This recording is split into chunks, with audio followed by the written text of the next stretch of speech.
Bonjour à toutes et à tous. Quelques petites infos avant que vous commenciez à regarder ce premier épisode des rencontres historiques. Donc, première chose, il y a quelques petits bugs de capture pendant la vidéo. Donc, vous verrez par un moment qu'il y a des petites infos qui s'affichent ou même la caméra qui coupe. Elle est vite, enfin, tout est vite résolu. Ça, n'en prenez pas compte. Dans tous les cas, vu que le son fonctionne bien de A à Z, vous pouvez l'écouter comme un podcast sans forcément avoir l'image, même si le cadre de la vidéo est plutôt sympa dans l'appartement de Monsieur Josserand. Seconde info, nous n'étions pas en live pour cette émission, c'est pour ça que vous l'avez en tant que vidéo sur YouTube. Euh, Évidemment parce que le lieu du tournage ne permettait pas de la diffuser en live, mais les prochaines émissions seront bel et bien en live sur deux plateformes différentes, sur cette chaîne YouTube sur laquelle vous vous trouvez en ce moment même, et sur ma chaîne Twitch personnelle. Vous aurez toutes les infos euh, en description de la vidéo, donc n'hésitez pas à checker ça, à follow en masse les deux chaînes, puisqu'on aura besoin de vous pour participer dans le chat et poser des questions à nos deux invités. Donc petit teaser sur les prochaines émissions, on aura un live avec Gilda Priol le 17 mai, si je dis pas de bêtises, oui, le mardi 17 mai. Donc Gilda Priol qui est le président de l'association Brest 44, donc sur la médiation culturelle en milieu associatif. Et attention, le clou du spectacle, le 24 mai, un live avec pas n'importe qui, avec monsieur Rivenzi, le fameux streamer d'histoire, sport, jeux vidéo, etc. sur Twitch, qui nous fait l'honneur de sa présence pour participer à ce live et nous décrire son parcours, que ce soit universitaire, et son rapport à l'histoire et comment fonctionne la médiation sur Twitch, YouTube, etc. Donc ça s'annonce très très intéressant, n'hésitez pas à follow en masse les deux chaînes, on aura vraiment besoin de votre soutien déjà pour regarder et participer. Et voilà, donc n'hésitez pas à regarder, vous aurez toutes les infos en description de cette vidéo, et vous pouvez follow aussi accessoirement nos réseaux sociaux pour avoir les annonces, etc. Mais en théorie, si vous suivez déjà les deux chaînes, ça devrait le faire. Merci beaucoup, bon visionnage ou bonne écoute, et à bientôt. Donc bonjour Monsieur Josserand. Bonjour. Donc, merci beaucoup de nous accueillir chez vous pour qu'on puisse discuter un petit peu de votre parcours en tant qu'historien. Donc on va faire une petite discussion comme on avait précisé au préalable, détente, C'est ça. en toute détente et en toute simplicité. Donc on voulait commencer déjà pour qu'on puisse introduire un peu votre personnage, que vous vous présentiez un petit peu en tant que personne, pas forcément en tant qu'historien, mais en tant que personne, où est-ce que vous êtes né, etc. Enfin, si vous voulez parler un petit peu de ces choses-là. D'accord, en tant que personne, mais je suis né à Lyon il y a un peu plus d'un demi-siècle, un peu plus de 50 ans. J'y ai fait toutes mes études secondaires et mes classes préparatoires littéraires avec une idée qui était de continuer mes études à Paris. Et j'ai eu la chance, après ma cagne, d'entrer à l'ENS. L'ENS était encore à l'époque à Fontenay-Saint-Cloud, ce qui m'a amené en région parisienne. Aujourd'hui, elle est à Lyon. Je ne sais pas si lyonnais d'origine, j'aurais travaillé pour rester à Lyon, j'en suis pas sûr, peut-être. Mais j'ai eu la chance comme ça d'aller à Paris, d'y passer 10 années de ma vie, d'y passer l'agrégation, d'y apprendre beaucoup, d'y découvrir aussi beaucoup d'autres univers que celui de l'histoire, évidemment. Forcément. Et puis de me projeter vers l'étranger. Alors, comme beaucoup de gens originaires du Sud-Est, j'avais beaucoup rêvé d'Italie. Et puis cela a été la péninsule ibérique d'abord, qui m'a retenu un petit peu par des hasards, dont on pourra d'ailleurs parler si vous voulez. Tout à fait. L'Espagne, le Portugal. Et passé ma thèse, donc, que j'ai consacrée au Moyen-Âge, et plus particulièrement aux ordres religieux militaires dans la couronne de Castille, eh bien, j'ai eu la chance en 2000 qu'un poste ait été ouvert au concours à Nantes, où j'avais des amitiés. J'ai aucune origine nantaise familiale, mais j'avais des amitiés construites à l'ENS et à Paris, qui m'avaient amené dans cette ville, que j'avais beaucoup aimée. Et donc j'y suis revenu en 2000, et comme je m'y sens bien, moi j'y suis toujours. On va revenir sur ce passage justement quand vous êtes arrivé sur Nantes, puisque c'est vrai qu'on a dans ce milieu-là historique, on sait qu'il y a quand même une grosse concentration à Paris, beaucoup de personnes, même tous nos professeurs, une grande partie d'entre eux, Et d'institutions et d'institutions sont passés donc, par Paris. Donc c'est vrai que c'est des fois c'est un parcours, on peut dire, on va en parler après, un parcours un peu plus, on va dire, rêvé, le parcours un peu idéal, je pense. On verra ou non si c'est idéal ou non. J'ai eu de la chance. Mais C'était une autre époque aussi. Il y avait une question qui nous était venue à l'esprit en discutant tous les trois en préparant cette interview, c'était quel était votre plus vieux souvenir d'histoire? Si vous remontez dans votre enfance, le plus vieux souvenir que vous avez d'histoire? Mon plus vieux souvenir d'histoire, enfin d'histoire publique, parce que moi je me rappelle de pas mal de choses liées à ma famille, de récits, mais c'était des choses qui appartenaient au passé, mais c'était pas vraiment de l'histoire. Mais les plus vieux souvenirs d'histoire, je pense que les moments, ça doit dater de 1978, donc j'avais entre 6 et 7 ans, pas loin de 7 ans sans doute. Et cette année-là, je me souviens de 2 choses. Je me souviens de la Coupe du Monde de football. C'est vrai. Qui était en Argentine, je crois. À cette année-là, je crois bien, oui. Qui avait dû être remportée d'ailleurs par les Argentins. Et je me souviens de la mort du pape ou de la mort des papes, parce que 2 papes étaient morts coup sur coup, et Jean-Paul II avait été élu. Oui. Voilà, c'est une présence à la télévision. C'est, je pense, mes plus vieux souvenirs, d'histoire globale consciente. Parce qu'avant, évidemment, il y avait des choses qui étaient liées à Lyon, qui étaient liées à ma famille. Mais ça, c'est les premières. Avant, je n'ai aucun souvenir je ne me souviens pas de Jacques Chirac, Premier ministre, de Valéry Giscard d'Estaing. Pour moi, Raymond Barre l'avait été toujours. J'étais lyonnais. Et qu'on avait tendance à vénérer un peu dans ma famille paternelle. Mais de contact avec l'histoire en elle-même. Alors, de contact avec l'histoire, j'avais un grand-père qui m'a beaucoup entretenu l'histoire. Donc ça, j'ai vraiment baigné dans l'histoire, à travers ses collections, à travers les livres, à travers sa discussion. Et puis ensuite, j'ai découvert l'histoire au collège, et peut-être même dès l'école primaire, mais au collège, j'ai eu de très bons enseignants d'histoire, et je me souviens que c'est en classe de 3e où j'ai voulu devenir professeur d'histoire, un petit peu saisi par l'enseignement de celui que j'avais face à moi à l'époque. Et est-ce que, justement, dans le caractère de médiation de l'histoire à l'époque, qu'est-ce qui vous a marqué? Est-ce que c'est, mettons, les bandes dessinées qui traitaient de sujets historiques, les films? Quel support vous plaisait le plus en termes de médiation de l'histoire quand vous étiez enfant? Les bandes dessinées un petit peu, mais vous savez, c'était vraiment à la marge. Je crois qu'elles n'étaient pas aussi développées qu'elles le sont maintenant, de beaucoup. Et puis, je m'y intéressais pas tant que ça. Mais il y avait une série qu'on appelait l'Histoire de France en bande dessinée. Et qui mettait un petit peu en image le roman national. Oui, tout à fait. Complètement. Mais avec des dessinateurs extraordinaires. Il y avait Manara, il y avait des gens de cette force-là. C'est comme ça chez mon grand-père que j'ai appris l'histoire de France. La collection. Moi, elles sont toujours là. Alors, je ne les ai pas eues en fascicule, donc je ne les ai pas eues à leur sortie. La collection je les ai eues, elles étaient déjà en album, brochées. Il y avait bleu, blanc, rouge. 8 albums exactement en bleu, blanc, rouge. Je me suis fait la remarque récemment d'ailleurs que c'était bleu, blanc, rouge. Ah, mais moi, à chaque fois que j'allais chez mon grand-père, je les relisais et je les connaissais par cœur. Enfin, c'était vraiment... Et je savais que c'était forcément un peu épique, mais ce caractère épique, c'est comme ça, je pense que pour beaucoup, on est venu à l'histoire. En fait. Beaucoup les médias en soi, moi je sais qu'il y avait beaucoup le rapport avec des professeurs. Moi j'ai 2 professeurs qui m'ont marqué quand j'étais au collège et au lycée, donc c'est ça qui m'a un peu donné cette passion-là aussi, l'histoire familiale, forcément, les histoires qu'on a de notre passé, c'est très important. Mais c'est vrai que c'est des fois des médias comme ça. Je sais qu'il y a, par exemple, pour toutes les personnes passionnées par la Seconde Guerre mondiale, il y a beaucoup le cinéma qui a eu un gros impact, ou des documentaires. Il y a un documentaire très populaire, Apocalypse notamment de France 2, qui a eu un gros retentissement, et je pense que beaucoup de personnes ont noué une passion à ce moment-là.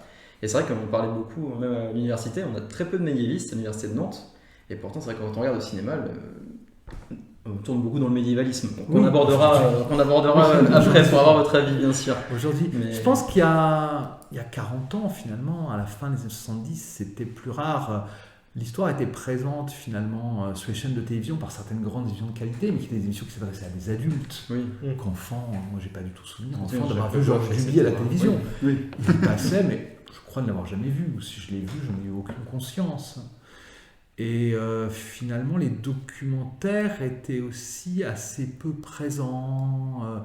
Il y avait des choses un petit peu autour de la guerre, mais on n'en parlait pas comme on en parle aujourd'hui. On ne parlait pas non plus de la Shoah comme on en parle aujourd'hui. Le terme même n'était pas ce qu'il est. On ne parlait évidemment pas de la guerre d'Algérie, vous l'imaginez bien. Déjà qu'aujourd'hui... Voilà, c'est à peine. Mais il y a eu une très belle série de documentaires là, de Georges-Marc Benamou et de quelqu'un d'autre, 5 volets là, qui viennent de passer à la télévision. Ah oui, tout à fait. Ils sont remarquables. Je les ai vus, ils sont vraiment très très bien. Je laisse la parole aux acteurs. Mon père avait été un appelé du contingent en Algérie. Il s'était battu en Tunisie d'abord et en Algérie pendant 1 an. Bon, c'est quelqu'un qui, comme tous les gens de sa génération, n'en parlait pas. Oui, forcément. C'est aussi ce rapport-là qu'on a comme beaucoup en tout cas. Moi, c'est intéressant, notamment dans mon travail de recherche. Justement, pendant ce voyage, j'ai été amené à rencontrer des descendants de soldats de 40. Donc, en fait, les filles de ces soldats qui se sont mariées à des hommes qui ont fait la guerre d'Algérie. Donc, en fait, j'avais ce double témoignage de la fille qui raconte les souvenirs de son père et du mari qui, voyant qu'on s'intéresse et que je pose des questions sans jugement, voilà, veut caler son petit Parle souvenir aussi de voilà, la guerre qu'il a faite. de la guerre qu'il a faite. Et dont il a probablement peu parlé jusque-là. Ah non, vraiment, je voyais, quand j'en parlais aux enfants après, ils me disaient, mais ils se sont mis à raconter des choses on n'avait jamais entendu. Donc j'ai eu ce genre de moment privilégié, et c'est vrai que dans cet aspect de vivre l'histoire, tout comme nous, on s'en est rendu compte, on a vécu le Covid, enfin tous, hein, mais moi j'avais conscience à ce moment-là d'être dans un moment historique. Donc il y aura une matière plus tard à recherche, comme en ce moment la guerre en Mais- Ukraine. la guerre par en exemple, Ukraine, notamment, voilà, qui aura, c'est à quel point dans votre vécu vous avez eu conscience, et en quelque sorte comment est-ce que ça vous a amené, si ça vous a amené par ce biais-là, de vivre des événements historiques, et donc en miroir de voir par rapport à l'histoire de vos grands-parents et ce genre de choses. Des événements historiques, j'avais le sentiment qu'ils s'en étaient passés finalement juste avant. Oui. Mai 68 était passé oui. par là, et j'ai eu la chance de grandir dans des années 1970 qui avaient une liberté assez extraordinaire à tout point de vue. Et donc finalement, on attendait une émancipation. L'événement historique n'était pas aussi brutal peut-être qu'il ne l'est en tout cas aujourd'hui dans les ressentis aujourd'hui. Il y a eu des événements historiques, mais ils sont venus ensuite. Il y a eu, quand j'avais 10 ans, l'arrivée de la gauche au pouvoir, l'élection de François Mitterrand, c'était quelque chose. Et quand j'ai eu 18 ans, quand j'entrais à l'ENS en 1989, l'écroulement du mur, c'est quelque vrai, chose dont je me souviens, parce que moi j'avais grandi dans une Europe qui me semblait coupée en deux, et pour longtemps, peut-être pour toujours. Enfin, un climat anxiogène, j'imagine aussi, avec cette hypothétique guerre nucléaire qu'on rappelait des fois. Anxiogène, non, parce que le risque nucléaire était un petit peu derrière nous. On était venu à l'équilibre de la terreur. C'est vrai qu'il y a eu la crise des SS-20, il y avait des Pershing de l'autre côté. Je me souviens de ces discussions quand j'étais jeune. Mais je crois que par rapport aux années 50 ou 60, où il y a peut-être eu des moments de frontières beaucoup plus chaudes, on était dans une hostilité réelle mais très contrôlée. Et je ne me souviens pas d'avoir eu véritablement peur de ce risque nucléaire. On n'avait évidemment pas peur du risque écologique parce qu'on ne le mesurait pas. Et pour que vous mesuriez combien les choses sont différentes, j'ai grandi à Lyon, donc j'ai grandi en Rhône-Alpes, qui était une région très, très fière de son identité, notamment nucléaire. Et on emmenait les enfants des écoles dont j'étais visiter le surgénérateur de Crémalville,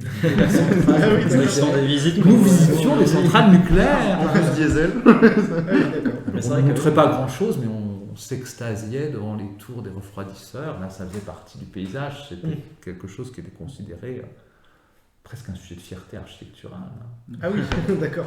Oui, en Rhône-Alpes, il y avait un discours très nucléaire, bien sûr. Donc voilà, cette anxiété écologique qu'on comprend très bien, hein, qui nous assaille quand même tous, et qui assaille plus particulièrement les jeunes dont vous êtes, parce qu'évidemment, votre durée sur cette terre est autre, et puis vous allez être en situation d'être père peut-être. Enfin, voilà, vous avez d'autres paramètres qui font que ces choses, c'était quelque chose qui pour nous... Non, nous, l'angoisse, c'était surtout une angoisse d'une Europe coupée en deux, d'une Europe qui était une sorte peut-être de Finistère. Enfin, moi, vous voyez, quand on regardait sur un planisphère l'Europe libre, ce qu'on appelait la CEE, la Communauté économique européenne, c'était, je crois, 9 pays quand je suis né. La Grèce est entrée dans la danse, l'Espagne et le Portugal un peu plus tard. C'était pas grand-chose à la surface de la planète. C'est sûr. Puis c'est vrai que ce rapport aussi au support, même la carte en soi, quand on est plus jeune, moi, je sais qu'on en parlait aussi l'autre fois, c'est que le rapport à l'histoire, déjà, il est pas mal lié aussi à notre environnement. Je sais qu'aujourd'hui, on a aussi une accélération avec Internet. Aujourd'hui, les fausses comme vraies informations qui circulent. Il y a eu, comme on disait, un vide à un moment donné au niveau de ce qu'on pouvait dire sur l'histoire, mais là, on peut tellement tout dire à tout moment, etc., qu'on peut aussi avoir du mal à poser le pour et le contre. Tu vas parler des supports, rien qu'une carte. Moi, je me souviens que je suis un petit peu plus vieux que les garçons, mais c'est vrai que moi, quand j'étais plus jeune, dans mon école privée, en CM2, donc ça devait être en 2005, j'avais encore mon manuel scolaire avec l'URSS, la Yougoslavie, Tchécoslovaquie, etc. dessus, qui n'existait plus. Mais le manuel était demeuré. Oui, toujours. C'est vrai que c'est un peu ce rapport-là. Et puis moi, je sais que l'histoire, par rapport... les gars étaient peut-être plus intéressés aussi, ont peut-être plus travaillé à l'école que moi à la base aussi, au collège lycée. Moi, ça arrivait un peu plus tard, mais c'est vrai quand je suis arrivé en fac d'histoire, moi, j'avais encore pas mal de clichés qu'on peut avoir dans les médias, etc. Enfin, moi, quand je suis arrivé, le médiévalisme, j'étais un petit peu dedans aussi. J'étais pas forcément très au courant, j'étais très intéressé. C'est pour ça que la fac d'histoire, pour ceux qui veulent se lancer dedans, c'est passionnant. Parce qu'on s'instruit tous les jours et on apprend vraiment énormément. Mais l'histoire a des pesanteurs aussi. Enfin, l'histoire, c'est à la fois conscience évidemment des changements et de ce qui demeure. Il faut s'intéresser toujours à ce qui change, quand bien même on ne le comprend qu'imparfaitement. Mais il y a aussi des choses qui demeurent. Regardez aujourd'hui la Russie qui revient, et finalement derrière on lit des stratégies politiques qui sont celles finalement de l'URSS sans doute, et par-delà l'URSS, je pense, de l'Empire tsariste. Des archaïsmes qui nous paraissent des archaïsmes de pensée, mais qui sont le logiciel diplomatique et qu'il faut comprendre. Qu'il faut comprendre, parce que ce sont des choses qui nous impactent très très directement. Et on voit bien que voilà, cet effacement de la Russie auquel on avait un peu cru dans les années 1990, n'était qu'un leurre, et qu'en fait, la Russie, avec ses armes, qui ne sont évidemment pas les nôtres, et qui ne sont pas les armes d'une démocratie, fait un retour très violent sur une scène que sans doute, dans son tréfonds, elle n'a jamais complètement quitté, et où elle a l'ambition de figurer encore au premier rang. Mais ce qui a beaucoup surpris, je pense aussi, la communauté occidentale, c'est de savoir que sur son propre territoire, on peut encore avoir des nations qui peuvent avoir une vue impérialiste aussi. À vouloir se persuader, je pense aussi peut-être que justement la chute de l'URSS a fait que l'Empire, etc., l'Empire, on est dans autre chose, mais que cette vision un peu conquérante qu'on pouvait avoir la Russie au sens large. D'un glacis, de protection, c'est ça, tout à fait. En fait, d'état tampon, ce genre de... On a beau avoir changé la dénomination de l'URSS à la Russie, je pense qu'il y a pas mal d'idées même qui sont restées beaucoup là-bas. Et c'est lié aussi, je pense, à la manière dont on enseigne l'histoire de la Russie, peut-être là-bas aussi. Quand on voit la rhétorique de Vladimir Poutine sur combattre le nazisme ukrainien, etc., c'est quand même joué sur l'histoire nationale de la... Sur des choses très anciennes, y compris sur des réflexes qui remontent à l'orthodoxie, qui remontent à cette nation russe qui prétendument serait née à Kiev, ce qui est tout à fait contestable par bien des aspects, mais on joue sur ce terrain-là, et d'autres avant lui en ont joué, pour rappeler. Et justement, par ce thème, on peut rentrer dans un sujet qui m'intéressait par rapport à ce que vous écriviez dans votre livre, l'histoire, l'ordre et le chaos. C'est le rapport justement d'un médiéviste qui a, on va dire, des clés de lecture plus profondes et qui voit des origines plus profondes dans les problèmes européens, même s'il ne faut pas faire de téléologie ou de choses comme ça. Je voulais savoir, peut-être en comparaison par rapport à vos collègues qui travaillent sur d'autres périodes, qu'est-ce que l'histoire médiévale vous a appris, entre guillemets, ou fait comprendre sur on va dire, l'Europe, enfin, vous voyez, au regard des politiques actuelles, les politiques de l'époque, est-ce que vous voyez des réminiscences, entre guillemets, si on peut dire ça, même si c'est, là encore, sans téléologie, mais... Peut-être que le fait d'être médiéviste m'a amené à interroger l'histoire d'une manière un peu plus particulière, parce que là, finalement, nous parlions d'événements qui sont des événements du contemporain. Tout à fait, oui. Et très c'est contemporain. D'abord à cela, finalement, que l'on s'intéresse, je pense, quand on est enfant et qu'on s'intéresse à l'histoire, parce que la plupart des histoires familiales, en tout cas la mienne, ne remontent pas au-delà du 19e siècle, en tout cas pas tellement, parce que les phénomènes qui nous saisissent sont des phénomènes du 20e, du 21e siècle. Moi, dans mon jeune temps, encore du 19e siècle, assez fortement, mais le Moyen-Âge, aujourd'hui, il existe à travers la fantaisie, il existe à travers beaucoup de choses. Lorsque j'étais enfant, il n'existait pour ainsi dire pratiquement pas. Il existait dans les traces monumentales qu'on pouvait avoir, dans des châteaux, dans des abbayes, dans des choses comme cela, mais c'était des choses qui étaient un petit peu fossilisées. Même la notion de patrimoine était beaucoup moins vivante qu'elle l'est aujourd'hui, elle était beaucoup moins médiatisée. Oui. Donc finalement, en choisissant d'être médiéviste, j'ai été un petit peu vers une société qui tout à la fois évidemment est matricielle pour nous, mais qui en même temps est autre. Oui. Il ne faut pas imaginer que parce que ces femmes et ces hommes, biologiquement peut-être, sont nos ancêtres, ils auraient raisonné comme nous. Le Moyen-Âge est radicalement autre, et Jacques Le Goff l'a très bien enseigné. Donc il y avait une manière de se déporter, d'aller vers l'ailleurs, d'aller vers un ailleurs temporel, plus que vers un ailleurs géographique, parce que finalement, un petit peu sans doute à la différence de votre génération, il m'était encore plus facile, comme pour les générations qui m'avaient précédé, de voyager dans le temps que de voyager dans l'espace. Oui. Voyager dans le temps, par nos formations classiques, c'était quelque chose que l'on savait faire, parce qu'on avait lu, Oui, c'est intéressant ça quand même. des auteurs, je dirais, de la plupart des siècles, parce que la littérature latine était présente, Tout à parce fait, que, oui. moi je sais pas, en ayant grandi en plus dans le sud, Cicéron m'a toujours un peu bercé. Oui.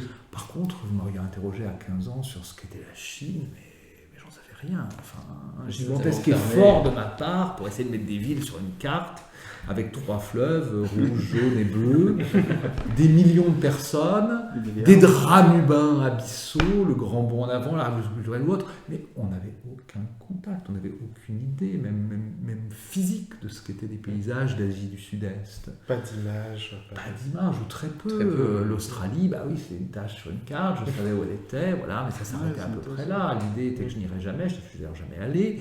Bon, je ne me sens pas forcément appelé par les anthropologues. Le médiévalisme australien est pas.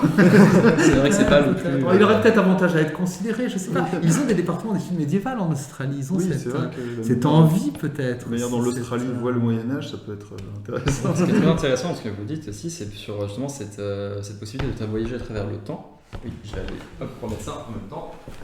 Hop, Il y a un- l'image va revenir tout de suite. Tac. Qu'est-ce qui se passe? Non, c'est rien. C'est bon? Je crois. Oui, c'est bon. C'est bon. Donc, je reviens à la question. Voyager dans le temps, Voyager c'était dans quelque le chose qui était assez facile finalement parce qu'on le faisait par la pensée et on était formé à le faire. Alors, je ne dis pas forcément qu'on le faisait immédiatement de la bonne manière. Il y avait aussi des jugements de valeur, il y avait des préjugés. On n'avait pas forcément un discours anthropologique ou ethnologique sur les sociétés qui nous avaient précédés. Mais il y avait une véritable curiosité pour elle et donc quand j'ai rencontré le Moyen-Âge un petit peu par hasard, eh bien, je me suis immédiatement passionné pour son étude. J'ai commencé à beaucoup lire, en commençant évidemment par les grands classiques de l'historiographie française, parce qu'elle pesait considérablement à l'époque, et que je trouve que quand on est nourri à la fois par Bloch, par Duby et par Le Goff, on peut se permettre de n'aller voir ailleurs qu'ensuite. On n'a pas à se précipiter vers le domaine anglo-saxon. Il y a déjà de quoi faire. Voilà, les regards étaient même plutôt vers l'Italie, C'est vers vrai, l'Allemagne, qu'ils n'étaient vers les pays anglo-saxons. Ce sont Il y des a grands 30 maîtres ans. de l'histoire médiévale aussi.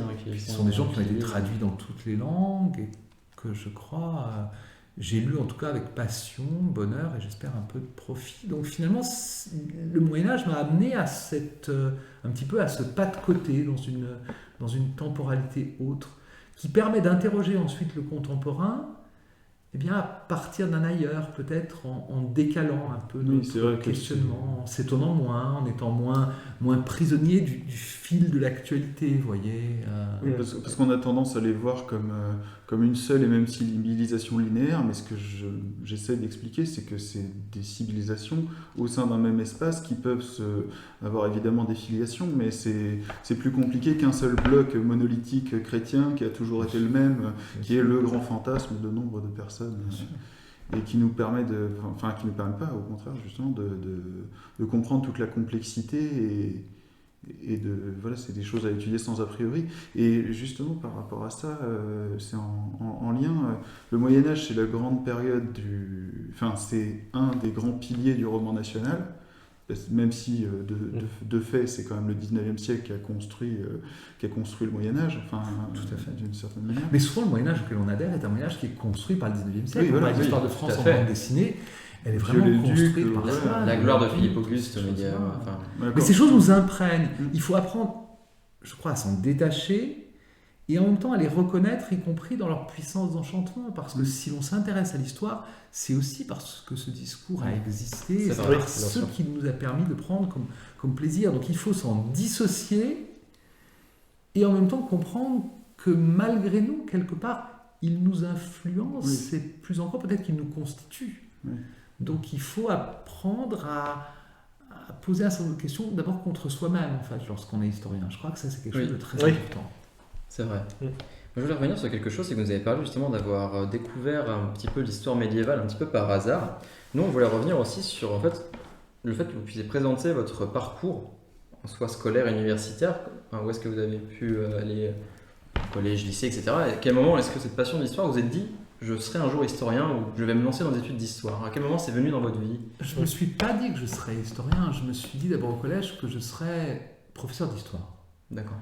Parce qu'au collège, je n'avais pas vraiment idée que des historiens existent, en fait. Oui, c'est vrai que c'est le très- professeur, c'est ce qu'on a en face de nous, c'est ce qu'on ça. connaît. Exactement, j'entendais un discours d'un professeur que je rappelle d'ailleurs dans mon livre parce que je le nomme, il s'appelle François Bertrandi, c'est quelqu'un qui vit encore, qui est maintenant octogénaire. Et en fait, en travaillant un petit peu ensuite sur ce qu'il a fait et en recroisant son nom, je me suis rendu compte qu'à l'époque où il enseignait au collège Gérard Philippe, tout à côté de Lyon, eh bien, il préparait une thèse d'histoire antique. Mais moi, je ne l'avais pas vu en sixième, donc je ne l'ai jamais entendu me parler de Rome. Oui. Il m'a parlé en troisième des totalitarismes, de la Seconde Guerre mondiale, du monde qui en a émané, de la guerre froide. Et sa parole était telle qu'on avait vraiment l'impression, et j'en parle parfois avec une amie d'enfance, qu'il était spécialiste de ces choses-là. Alors qu'au Or, il final, ne l'était pas. Mais la force de son verbe faisait que le charme tenait. Et donc, j'ai d'abord voulu être professeur d'histoire. Moi, j'avais idée, je ne sais pas, on m'aurait demandé comment est-ce qu'il savait tout ça. Je ne sais pas, j'aurais sans doute répondu parce qu'il a lu beaucoup, mais j'avais vraiment l'impression qu'il avait une connexion directe presque avec avec une sorte de gigantesque serveur historique. Aujourd'hui, quoi. Oui, mais c'est un peu la naïveté qu'on a quand on est Complètement. dans le secondaire. J'étais pas du tout dans une famille d'enseignants, donc j'avais pas du tout idée que le métier d'enseignant-chercheur existe. On puisse s'apprendre, On puisse s'apprendre. Je pensais que les choses se savaient avec une notion très magistrale.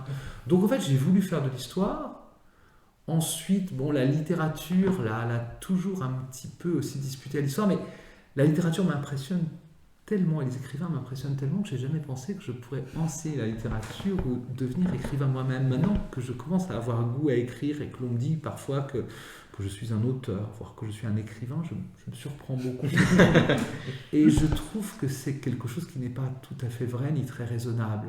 J'ai tout de suite pensé que vraiment ça c'était un monde à part. En plus, dans le Sud, on était élevé dans un goût dans un profond respect de la littérature, de l'écrit, de la parole, de la forme. Et ça me paraissait quelque chose de presque inatteignable.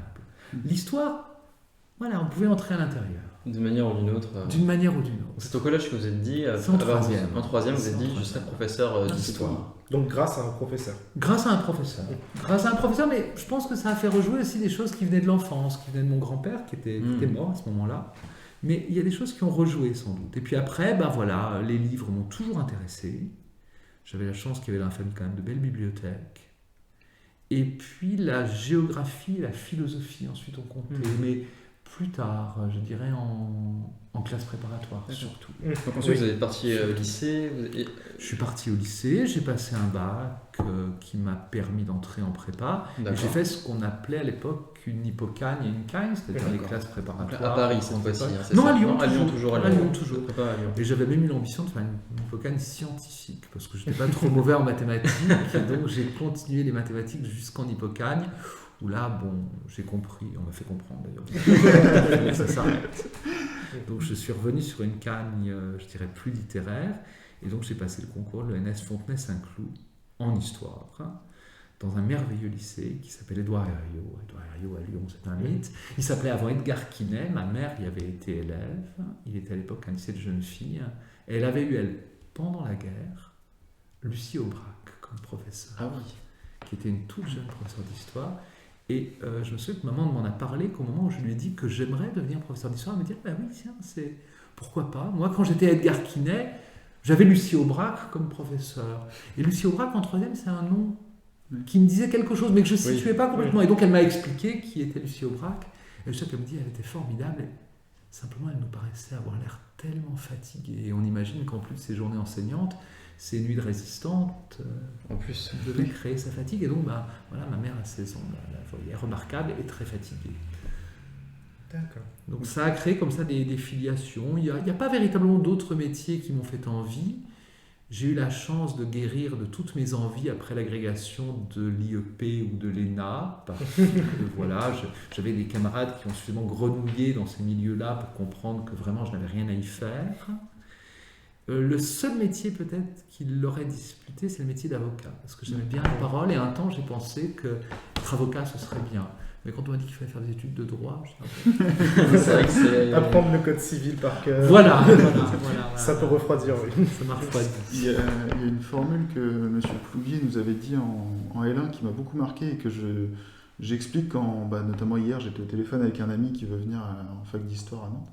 c'est que en histoire, on n'y vient pas parce qu'il y a du travail derrière, et on n'y vient pas pour faire plaisir à papa, maman. Enfin voilà, il n'y a personne qui vient parce que C'est particulier. parce que les parents leur ont dit qu'il fallait faire ça pour être sûr d'avoir un travail.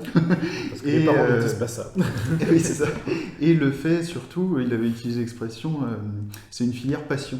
Et j'ai trouvé ça particulièrement vrai, dans le sens où il n'y a pas de pression au concours. Ceux qui veulent faire leur concours savent où ils vont, ils travaillent de leur côté. Voilà. Mais pour moi, qui ai mis un point d'honneur à juste faire de l'histoire et faire aucun concours, j'étais content parce que chacun vient avec sa singularité, ses connaissances, voilà, c'est ce genre de choses. Les choses ont un peu changé peut-être, se sont un peu ouvertes. Oui, j'imagine. Parce que je pense qu'il y a 30 ans, la pression du concours, même le discours des enseignants, elle existait davantage. Oui.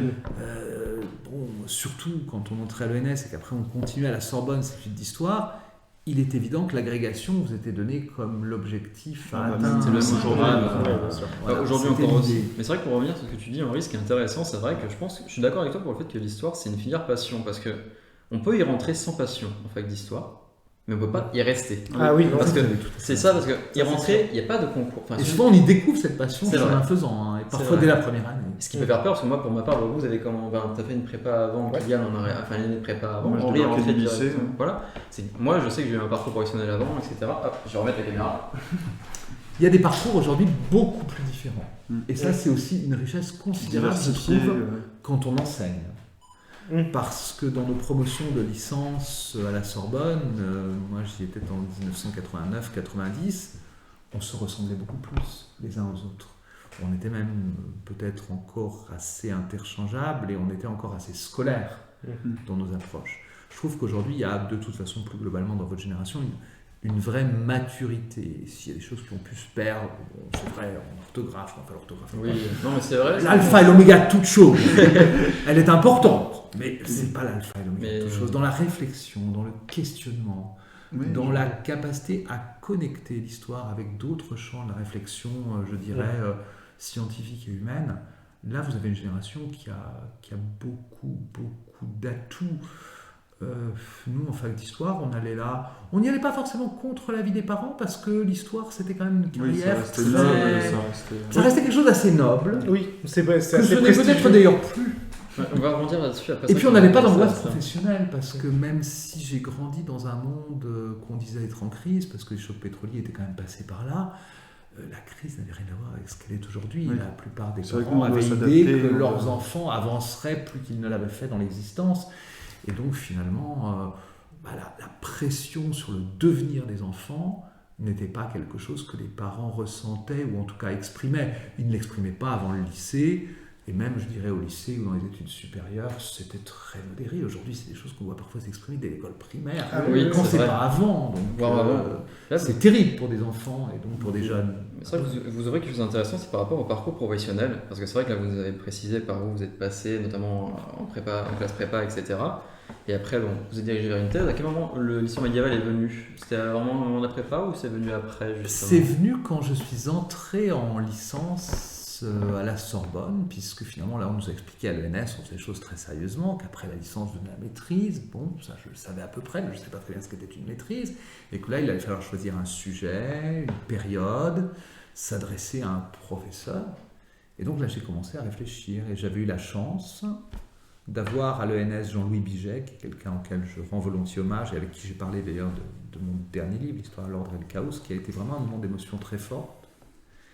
Et puis j'avais une UV qui était conduite par Pierre Toubert qui allait entrer au Collège de France et qui était un des grands spécialistes de l'Italie médiévale, qui nous faisait un cours sur les Lombards, dans l'Italie finalement du 6e, 8e siècle. Vous voyez, toute une année universitaire, parce qu'à l'époque c'était pas des semaines, donc 24 semaines sur l'histoire des Lombards en Italie. Et j'avais trouvé ça absolument fascinant. J'avais pris ça au départ pour l'Italie, parce que j'aimais ce pays, que j'en aimais la langue. Je ne savais rien des Lombards, j'ai trouvé ça fascinant. Et donc, quand il a été question de trouver une période, j'hésitais entre l'histoire moderne et l'histoire médiévale. C'est vrai qu'en Italie... Bon, après, personne n'est parfait, on peut se tromper. J'avais Étienne François, qui était un merveilleux enseignant d'histoire moderne, qui travaillait sur l'histoire de l'Allemagne, qui ensuite a dirigé, je crois, la mission historique française à à Göttingen, puis à Berlin. Ça a été des rencontres finalement. Ça a été des rencontres et ça a été aussi pour partie des hasards. Voilà, j'étais latiniste, j'avais cette chance-là. Bon, j'ai travaillé en histoire du Moyen-Âge. Et ensuite, après une maîtrise que j'avais faite sur une abbaye cistercienne du sud-est de la France, de la Drôme des montagnes, Léoncelle, qui est un lieu que j'aimais beaucoup. Léoncelle, je connais très bien. Ce sont des hauts lieux de la résistance aussi, donc c'est à travers des histoires de résistance dans la famille que ces lieux étaient venus. Bon, Léoncelle aujourd'hui c'est une commune de 40 ou 50 âmes, mais avec une abbaye cistercienne magnifique. Qui fait des très bons yaourts. Aujourd'hui, oui, on est dans l'élevage laitier pur et dur, là, de montagne. S'il n'est pas bio, il est plus que raisonné. Oui. La Drôme est un département que j'ai magnifique. beaucoup aimé et que je continue d'aimer énormément, où je vais le plus souvent possible. Et donc j'avais fait un peu ce travail, mais qui était presque un travail d'histoire locale, à travers un professeur de prépa qui animait l'association des amis de cette abbatiat. D'accord. Pierre Toubert m'avait fait confiance, voilà, le travail s'était bien passé, j'avais pris beaucoup de temps, j'avais soutenu très tard. Et 1 an plus tard, avec l'agrégation en poche, quand je suis revenu pour un DEA, qui était aujourd'hui un peu ce qu'est le Master 2, ce qui était le premier linéament vers la thèse en quelque Avec sorte. toujours cet objectif d'être professeur d'histoire, toujours à ce Avec moment-là. toujours cet objectif d'être professeur d'histoire, mais en même temps le fait d'avoir découvert la fac, d'avoir suivi des cours en Sorbonne, de commencer à voir ce qu'était la recherche m'avait donné envie. Donc à partir de ce moment-là, je ne savais plus très bien si je voulais être professeur en lycée, ce que l'agrégation me permettait immédiatement de faire, ou si je voulais me donner une chance, pourquoi pas, de faire une thèse et d'aller enseigner en fac. Et comme j'avais encore une année de scolarité à l'ENS, et comme c'était le mouvement finalement auquel on nous amenait assez naturellement, je suis entré vers un DEA, vers une thèse. Et j'aurais voulu travailler sur l'histoire de l'Italie. Pierre Toubert m'a dit, vous savez, il y a déjà beaucoup de jeunes Français sont passés par l'école française de Rome. C'est plein, c'est même bouché, vous aurez du mal. Mais il me dit, je m'intéresse de plus en plus à l'Espagne, c'est passionnant l'Espagne. Vous en pensez quoi? Alors comme je m'entendais bien, on ne se levait pas sur l'épaule. Je dis, vous savez, j'en pense pas grand-chose. Il me dit, oui, mais encore, vous parlez espagnol? Je dis, pas du tout. Il me dit, vous avez été en Espagne? Je dis, oui, enfin, vous savez, j'ai passé des vacances au Pays Basque avec mes parents. On a été se baigner à Saint-Sébastien. C'est très joli, Saint-Sébastien. Voilà ma grosse expérience de l'Espagne. Et l'ENS avait fait un voyage pour les jeunes normaliens en Catalogne, dans les pays catalans, Barcelone et Valence en 6 jours. C'est pas tout à fait voilà l'Espagne. tout ce que je savais d'Espagne. Et en plus, dans les deux cas, c'est pas tout à fait Oui, c'est l'Espagne. vrai. Vous le dites très bien. Mais ça, je ne le mesurais pas complètement à l'époque. Voilà ce que je savais de l'Espagne. Et Pierre Toubert m'a fait confiance, m'a emmené vers un directeur de DEA qui était lyonnais, qui était Pierre Guichard, qui vient hélas de mourir, et dont j'ai fait mon DEA avec lui. Et là aussi, des hasards ont joué. Il avait un autre normalien parmi ses élèves plus anciens, donc il ne pouvait pas me dégager de bourse. Oui. Or, pour faire une thèse, il faut un financement. Forcément, oui. Et donc il m'a dit, mais c'est pas grave, j'ai un collègue à Nantes qui n'a pas de doctorant, Robert Durand, en plus lui s'intéresse à l'ouest de la péninsule ibérique sur lequel tout est à faire, vous devriez aller le voir. Je dis, il était venu à l'ENS nous faire un cours comme vous, c'était très bien, il dit, allez le voir de ma part. Et c'est comme ça que je suis arrivé à Nantes en 1994. Donc il y a eu un premier passage à Nantes à ce moment-là. Oui.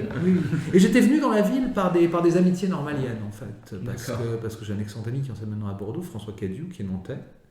Et voilà, on avait passé du temps ensemble chez ses parents, entre Nantes et Douarnenez, Tréboul. Voilà. Donc j'avais comme ça découvert un petit peu la Bretagne, découvert Nantes. C'était tout à fait exotique pour moi. Je ne me suis jamais complètement fait au climat, mais c'est une région que j'aime beaucoup. Donc c'est comme ça que du coup vous avez fait le choix Inscrit une sur thèse à thèse. Nantes. Donc, Et comme je faisais de l'histoire ibérique, comme je travaillais sur la Castille, eh bien, j'ai candidaté à nouveau à la Casa de Velázquez. J'ai été pris, et donc j'ai fait mes 3 années de thèse, enfin les 3 dernières années de ma thèse, à la Casa de Velázquez à Madrid, ce qui étaient des conditions absolument royales, parce qu'on était payé, C'est certain. et même très bien payé, pour ne nous livrer qu'à notre recherche. Et donc j'ai soutenu, alors que j'étais encore à la Casa de Velázquez, et quand j'ai quitté la Casa en août 2000, eh bien, je venais de réussir le concours de maître de conférence à Nantes, donc je suis revenu ici avec un poste. Ah oui, directement. Donc c'est vraiment. Qui était quand même, quand je vous dis que j'ai eu de la chance, Oui. je crois que... C'est vrai qu'on voulait revenir là-dessus, c'est un peu le comment on disait, une voie royale un petit peu. Mais juste, du coup, à la Casa de Velázquez, la thèse est faite en espagnol? Non, non, non, elle est Non, faite pas en du tout. français. D'accord. Mais elle est faite avec des experts. Vous êtes toujours dans ces milieux d'instituts français à l'étranger. Alors, c'est des lieux merveilleux, mais c'est aussi un peu des lieux de l'entre-soi. Donc, moi, j'ai voulu aller ailleurs. Je n'ai pas choisi de résider à la Casa de Velázquez. D'autres l'avaient fait. Christine Mazzoli, par exemple, qui était un peu plus ancienne, avait résidé encore à la Casa. Moi, j'avais été résider dans Madrid et je l'ai fait d'autant plus que je ne connaissais pas l'espagnol et que j'avais envie de me frotter à la vie Oui, c'est pour ça. espagnole. Et la Casa avait cette force qu'à la différence de Rome, où vous avez d'un côté l'école française et de l'autre côté la Villa Médicis, d'un côté les scientifiques, avec tous les guillemets qu'il faut y mettre, et de l'autre côté les artistes, à la Casa, tout ce monde est réuni. D'accord. Et donc, on coïncide avec des artistes, avec des plasticiens, des graveurs, des sculpteurs, des musiciens, des scénaristes, des gens qui viennent écrire un script. Et ça, c'est quelque chose qui m'a absolument fasciné. L'ouverture culturelle, c'est Ouais, formidable. c'est L'ouverture génial. culturelle, c'est très bien parce que Réfléchir à la médiation, réfléchir à voir d'autres points de vue, de gens qui... je crois que j'ai été plus égoïste. Je me suis d'abord ouvert et cultivé. Oui. Je ne réfléchissais pas vraiment à la médiation à ce moment-là, mais j'ai découvert mille et une choses sur l'art contemporain, sur l'art de mon époque. Parce que j'avais eu la chance de pas mal fréquenter les musées, mais c'était toujours de l'art ancien, c'était toujours de l'art classique. J'avais des grands-parents maternels qui vivaient à Paris, qui m'emmenaient régulièrement au musée, mais nous allions d'abord au Louvre.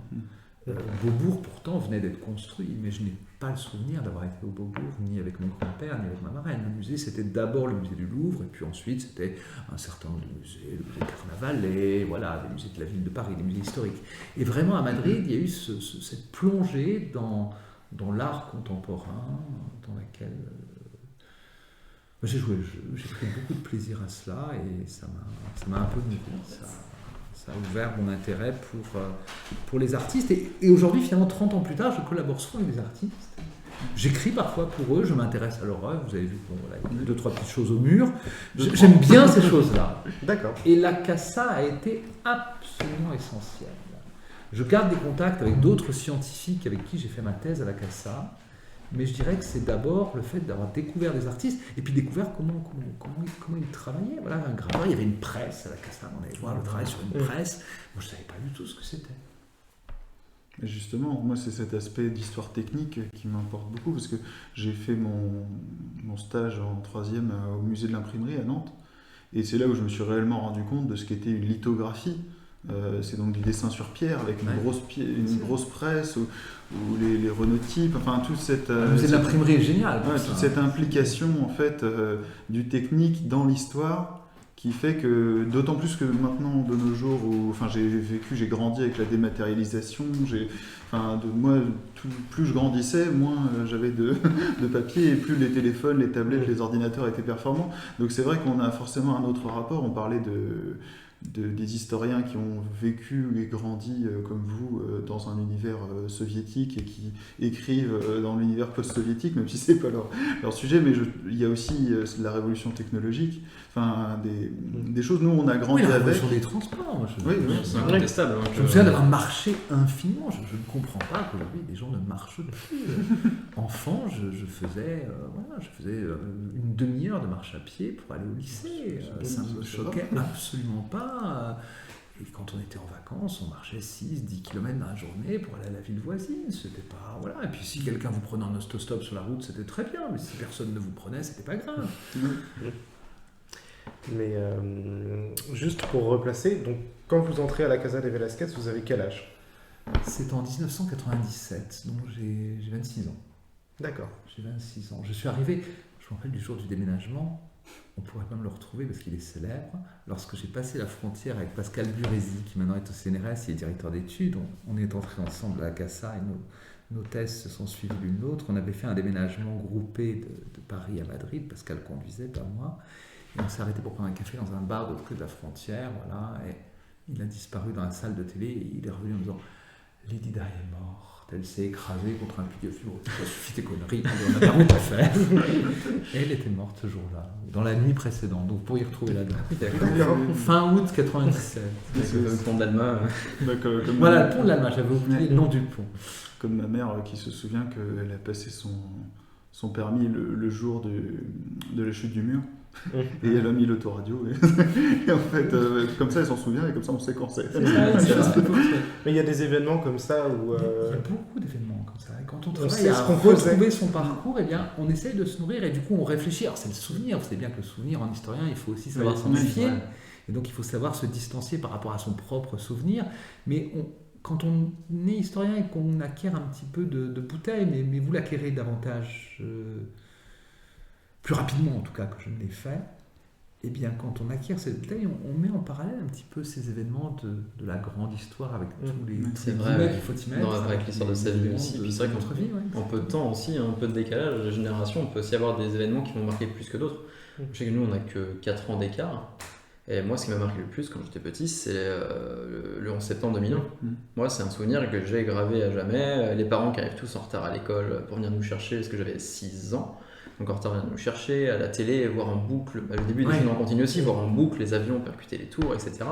Alors que j'imagine que, nous, Oui, c'était bah, petit nous, en 2001, absolument donc aucun vous souvenir. n'avez pas forcément souvenir de ça, ou même Oui, la bah, Coupe du Monde 98, j'ai encore des bribes de souvenirs de ça. Oui, Enfin, c'est non, des choses, voilà.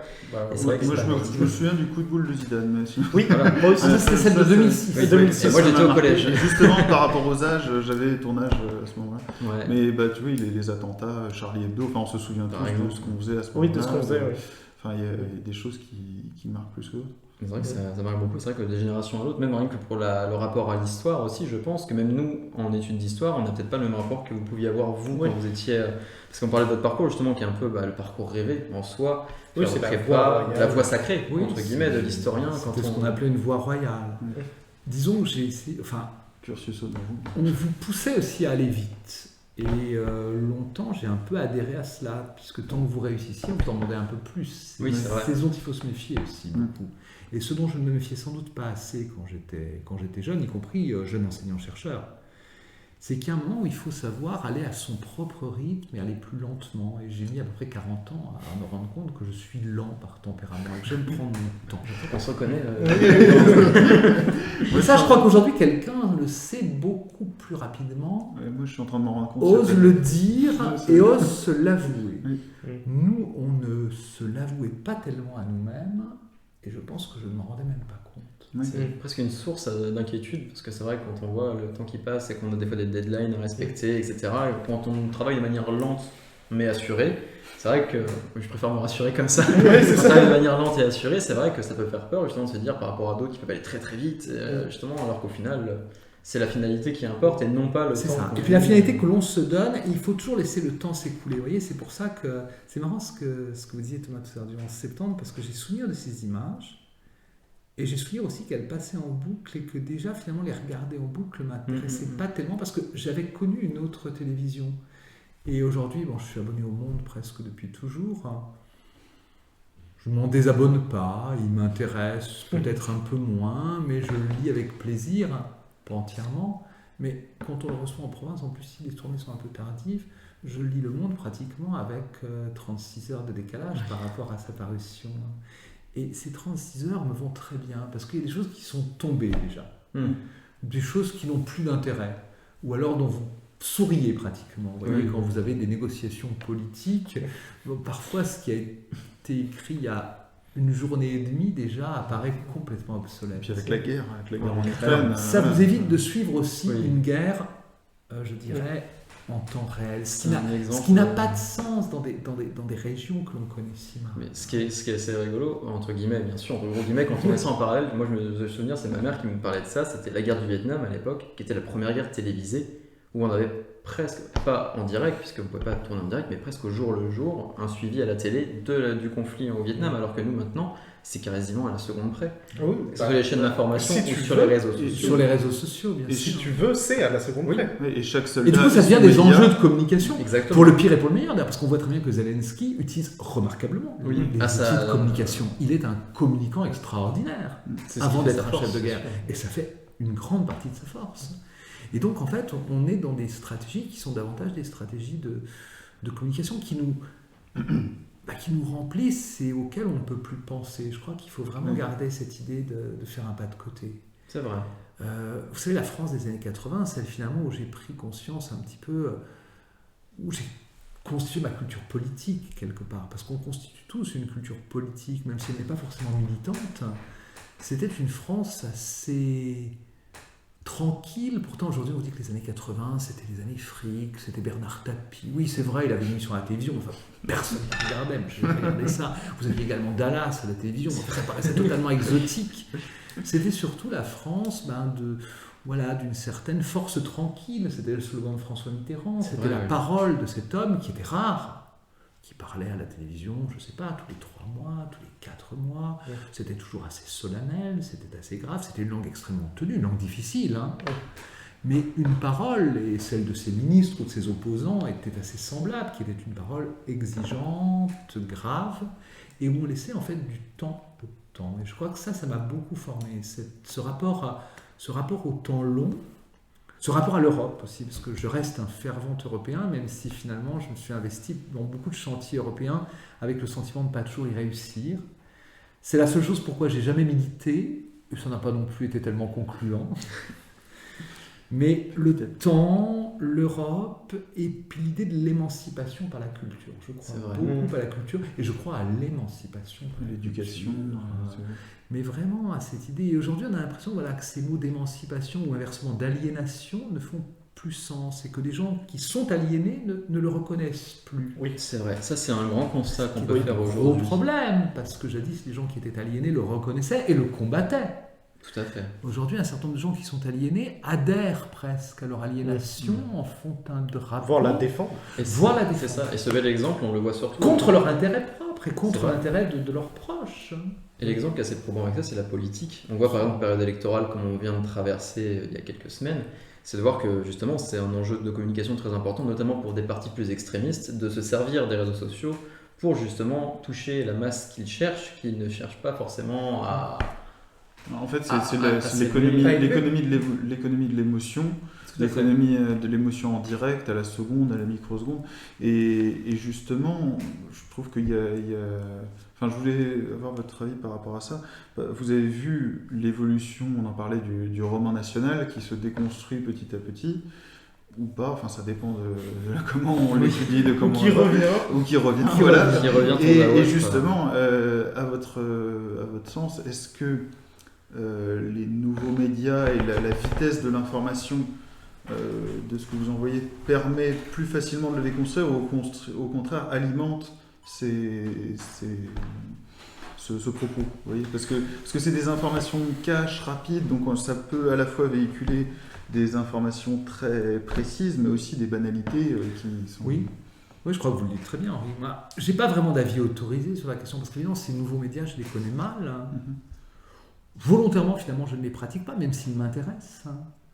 Et donc, ce que je peux t'en dire n'a pas de valeur particulière, mais le sentiment que j'ai quand même...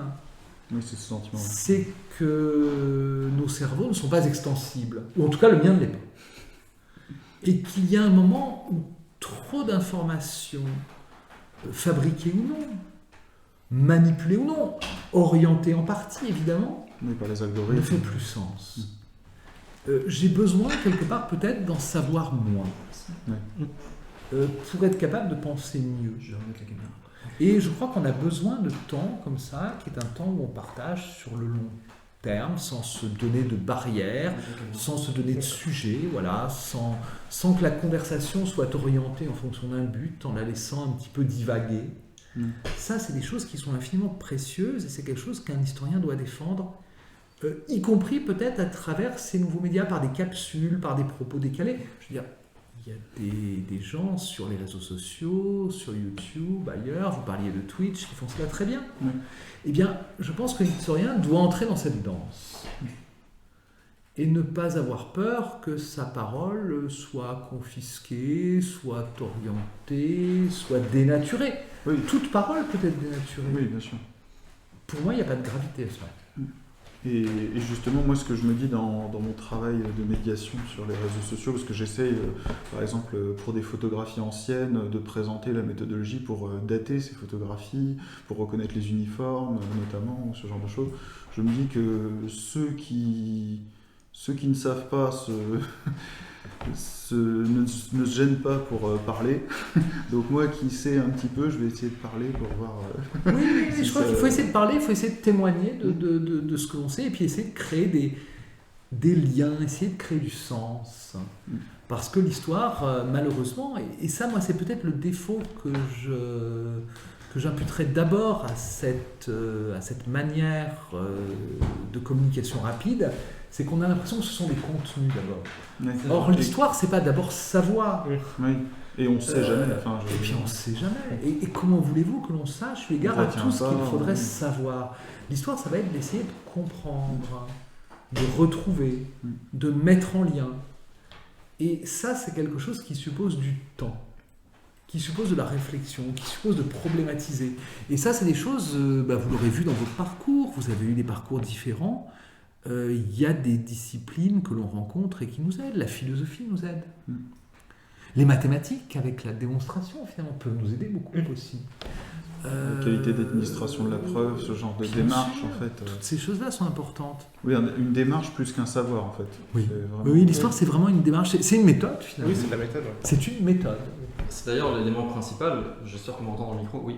L'élément principal quand on arrive en tant qu'amateur totalement en fac d'histoire, la méthode c'est un peu la chose clé qu'on met beaucoup de temps à Ouais, appréhender. Ce que j'explique, moi, dans mon rapport à la licence, c'est que la première année, vraiment, le tri s'est fait à la passion, parce que la première année, tout le monde est intéressé, de toute manière, tout le monde se pose des questions en histoire sur un sujet, et ceux qui s'en vont, c'est parce que ils avaient une curiosité, mais que voilà, qu'ils n'ont pas envie de pousser davantage.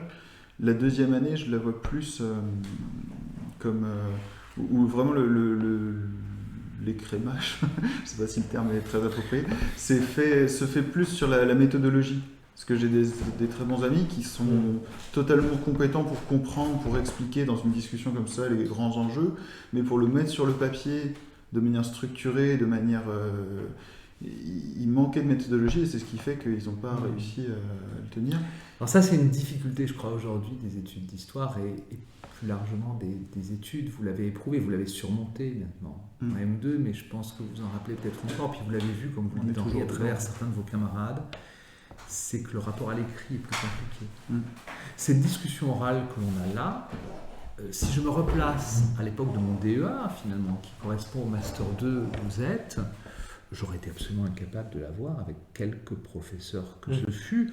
Non pas que certains ne se seraient pas prêtés au jeu. Laurent Feller, avec qui je garde des relations magnifiques, aurait joué le jeu. Mais je n'aurais pas été capable de m'adresser à lui en historien comme vous le faites ici déjà.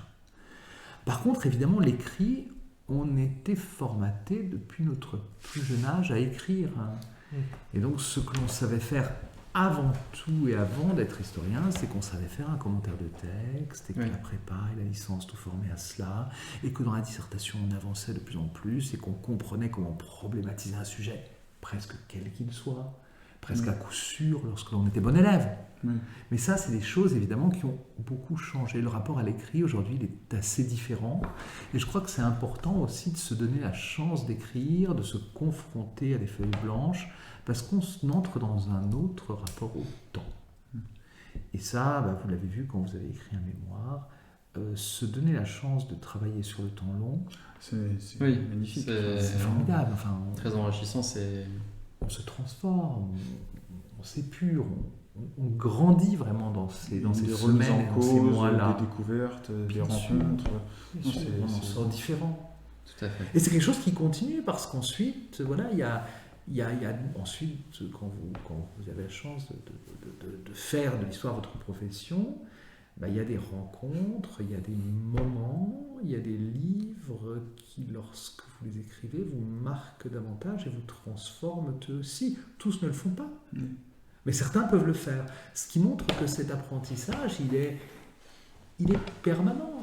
Et ce que l'on peut souhaiter, c'est qu'il continue jusqu'au soir de la vie, quoi. C'est un peu, on s'en rend compte, on apprend tous les jours, on ne peut pas avoir un avis arrêté sur ces sujets-là. C'est une constante évolution, c'est pour ça que l'histoire est intéressante et que je ne pense pas qu'elle soit introduite forcément quand on est plus jeune au collège, lycée, de cette manière-là, pour nous diriger vers l'histoire. Parce que moi je sais que par exemple quand j'étais en terminale, quand moi j'ai fait un bac ES, donc économique et social, on faisait études de droit, fac d'éco, école de commerce, où pourquoi faire autre chose, sinon vous n'aurez pas de travail. Donc moi l'histoire j'avais déjà la passion, mais du coup j'ai fait d'autres choix. L'histoire, pour moi dans mon expérience personnelle, elle est toujours expliquée, mais bon après c'est les programmes qui font que c'est pas une obligation d'une certaine manière technique pour tout faire rentrer, même si on n'y arrive pas. C'est toujours posé comme une série de faits, plus que comme une série de questionnements. C'est Et ça. je pense que c'est parce qu'on a, nous tous, des questionnements. Enfin, je me rends compte pour avoir beaucoup discuté avec... Mais il y a un âge sans doute où ce serait difficile de la poser autrement. Parce que Oui, quand bien vous sûr. êtes au collège, Ah oui, c'est sûr. moi je voudrais être dans ma classe de 3e, on m'aurait parlé du questionnement ou du doute de l'historien. Oui, il faut J'avais pas la d'abord... maturité pour l'entendre. Hein. D'abord J'avais avoir des bases. besoin de caler des choses et j'étais passionné par le fait de savoir, d'apprendre. En plus, quand on est très jeune, on a une mémoire magnifique, donc on peut... d'avoir la culture générale pour ensuite la remettre en question. Je pense qu'il y a besoin de la toucher du doigt aussi pour se rendre compte un peu, on va dire, de la dualité entre l'historien et son sujet. Je pense qu'il faut un peu le toucher un peu du doigt pour vraiment, je pense, s'en rendre compte. Parce que moi, personnellement, avant de commencer le mémoire de recherche, la passion est ce qu'elle est. Mais une fois qu'on est face à son sujet, qu'on a réussi à le définir, ses enjeux, etc., là, on commence un peu, pas un duel, parce que c'est plus un chemin à deux avec le sujet, où on se rend compte que nous, on évolue parce que notre sujet nous fait évoluer, mais nous aussi, on fait par notre expérience personnelle, par notre approche, parce qu'on a tous, on a pu s'en rendre compte, nous, à la fac, avec les conférences qu'on a pu avoir avec tous les étudiants de Master 2, chacun a pu transformer son sujet, et je pense que tout le monde apporte à notre hauteur, parce que de juste Master 2, apporter un peu cette petite pierre à l'édifice dans un tel une sujet. dialectique très personnelle. Votre sujet, vous le traitez d'une manière qui vous est absolument propre et que quelqu'un d'autre ne conduirait peut-être pas de la même manière. Hein. C'est vraiment un... Il y a un balai, il y a un rapport assez fusionnel et presque un rapport de couple avec son sujet. C'est même quelque chose qui parfois est très envahissant hein, à certains moments de la vie. Hein. Non, c'est vrai. On voulait revenir sur quelque chose avec vous aussi. On a parlé justement de votre parcours pour devenir l'historien que vous êtes aujourd'hui, et de nous, notre expérience de Master 2. Et on voit qu'on a pas mal de difficultés actuellement. On sait qu'aujourd'hui, quand on discute avec les professeurs à l'Université de Nantes, quand on propose l'idée de faire une thèse, on nous dit tout de suite, bon, vous pouvez y aller, mais sachez que assurez d'abord votre quotidien. Très peu de postes, il y a très peu de chances d'avoir un On poste ne un vend jour. pas du rêve, mais la réalité... Et même si tu arrives à faire ta thèse, Oui, après, voilà, parce qu'il y a tous les ans, il y a des dizaines de personnes brillantes qui Je ne trouvent crois pas de poste. qu'il est malheureusement de notre devoir de le dire dans cette situation qui est extrêmement pénible, hein, dont on souffre aussi. On n'est pas les premiers à en souffrir, parce que les premiers sont évidemment les étudiants. Mais cette situation de pénurie organisée finalement depuis quand même assez longtemps dans la précarisation l'enseignement de supérieur et la précarisation des carrières d'un certain nombre de collègues fait qu'on a, à mon avis, le devoir de vous dire qu'il ne faut pas vous censurer, mais il faut être très conscient des difficultés que vous rencontrerez. Et je pense que... Mais ces difficultés peuvent être vaincues parce que, heureusement, évidemment, des gens entrent dans la carrière, mais combien peu par rapport à la qualité des dossiers que l'on est amené parfois à évaluer. Je pense que justement, l'une de ces manières pour notre génération, c'est d'aller vers la médiation culturelle, qui est une histoire réelle, j'ai envie de dire, rapportée à un public plus concret, notamment avec toutes les problématiques d'isolement des étudiants. Moi, je sais que j'ai envie d'aller vers de l'histoire publique parce que ça me permet de vraiment dialoguer avec des personnes, parce qu'on se faisait la réflexion lorsqu'on s'est tous retrouvés avec notre gros dossier, ne serait-ce que pour le rapport d'étape. On s'est dit, ça c'est génial, il y a beaucoup de choses, on a fait un gros travail, il y a encore beaucoup de travail, mais si on n'en fait rien, ça va finir dans l'armoire en métal d'une BU fermée à clé, et puis voilà, si notre professeur n'est pas au courant et n'en parle pas un peu, ce sera même pas sur... Ça c'est une question qui est tout à votre honneur, parce que moi je trouve que dans ma génération on se la posait assez peu. Oui, voilà. La différence. Et cette idée de ne pas rester d'emblée dans sa tour d'ivoire est très importante. Moi, j'ai vraiment appris à sortir un petit peu de ma bulle, à sortir de cette tour d'ivoire avec le temps. Je pense que quand je suis arrivé à Nantes au début des années 2000, quand j'étais un jeune enseignant-chercheur, j'étais bien davantage concerné par les problématiques propres des sujets que j'expérimentais directement en recherche. Et puis en écoutant, en encadrant des étudiants, en encadrant des masters, je me suis ouvert évidemment à d'autres choses, j'ai rencontré d'autres collègues, et puis toutes ces notions sont apparues, d'histoire publique, on va dire pour faire simple. Et je crois qu'y répondre, pour moi, je pense qu'aujourd'hui c'est une nécessité. Mais pour vous, dans votre génération, c'est évidemment un impératif. À la fois professionnellement. Oui, puis éthique même, je dirais, un impératif humain et citoyen, on va dire. Oui, j'allais y venir. Mais justement, c'est là-dessus qu'on pourrait voir aussi. Est-ce que vous pensez qu'il y a vraiment une grosse différence quand on compare votre parcours? Imaginons, à âge équivalent, nous on arrive en Master 2 avec le choix thèse, un autre master, autre choix professionnel. Et quand on compare le parcours que vous avez eu, est-ce que vous considérez qu'aujourd'hui c'est beaucoup plus difficile de réussir? Pas forcément pour le niveau de la qualité intellectuelle du travail produit, mais par rapport à la conjoncture, par exemple. Dans Est-ce que c'est plus l'université. difficile Oui, dans d'avoir une l'université, carrière c'est plus On difficile. voit qu'aujourd'hui, il manque Et des aujourd'hui, postes. une carrière très linéaire comme la mienne, elle devient véritablement exceptionnelle. Enfin, à mon époque, elle était pas courante, mais enfin, elle était davantage possible. Elle n'était pas la norme, mais elle était davantage possible. Aujourd'hui, elle est vraiment exceptionnelle. Je n'ai jamais cherché d'emploi, finalement. Je n'ai même jamais eu à attendre en enseignant le secondaire. Je l'ai presque regretté à ce moment, parce que c'est ce que j'aurais voulu faire quand j'étais très jeune, et c'est finalement ce que je n'aurais jamais fait. J'ai jamais eu l'expérience. C'est ça, oui. Alors ça, c'est un paradoxe. Oui, il y a beaucoup de paradoxes dans une vie.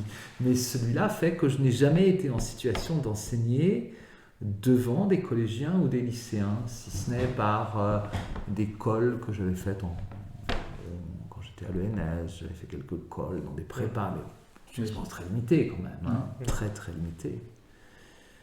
Donc évidemment aujourd'hui et objectivement ces conditions sont plus difficiles, mais vous réussirez autrement et vous avez une pléiade de métiers à votre disposition dont je n'avais aucune idée à votre âge qu'ils puissent exister. Et puis les métiers se sont en plus. complètement diversifiés, vous pouvez les créer et vous pouvez aller d'un métier vers un autre. Enfin aujourd'hui quand je parle avec des étudiants, souvent des jeunes filles, des jeunes hommes imaginent très volontiers qu'ils ne feront pas toujours le même métier.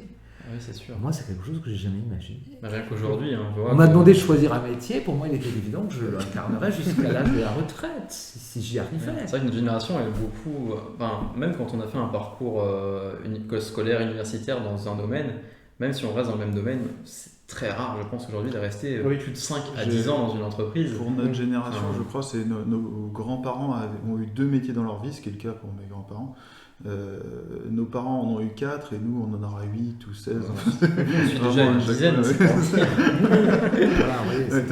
pour ça que je ne suis pas du tout représentatif, parce que moi je n'en ai eu qu'un finalement, et a priori je n'en aurai qu'un. Qu'en plus j'ai toujours exercé dans la même université. Mais votre avis est intéressant parce que vous avez ce recul justement sur cette carrière d'historien avec tout ce que vous avez pu traverser, et justement de voir aujourd'hui ce que vous pourrez conseiller à un étudiant, quelqu'un qui arrive là en L1, qui sort du bac, qui se dit je veux devenir professeur universitaire ou au collège. Comment pouvez-vous... Est-ce qu'aujourd'hui vous pourriez encore le conseiller quand on disait que quand vous avez passé justement, vous arrivez à la prépa, c'était quelque chose qui était palpable. On pouvait se dire que si je fais une thèse, que je vais le résultat possible, techniquement je saurais.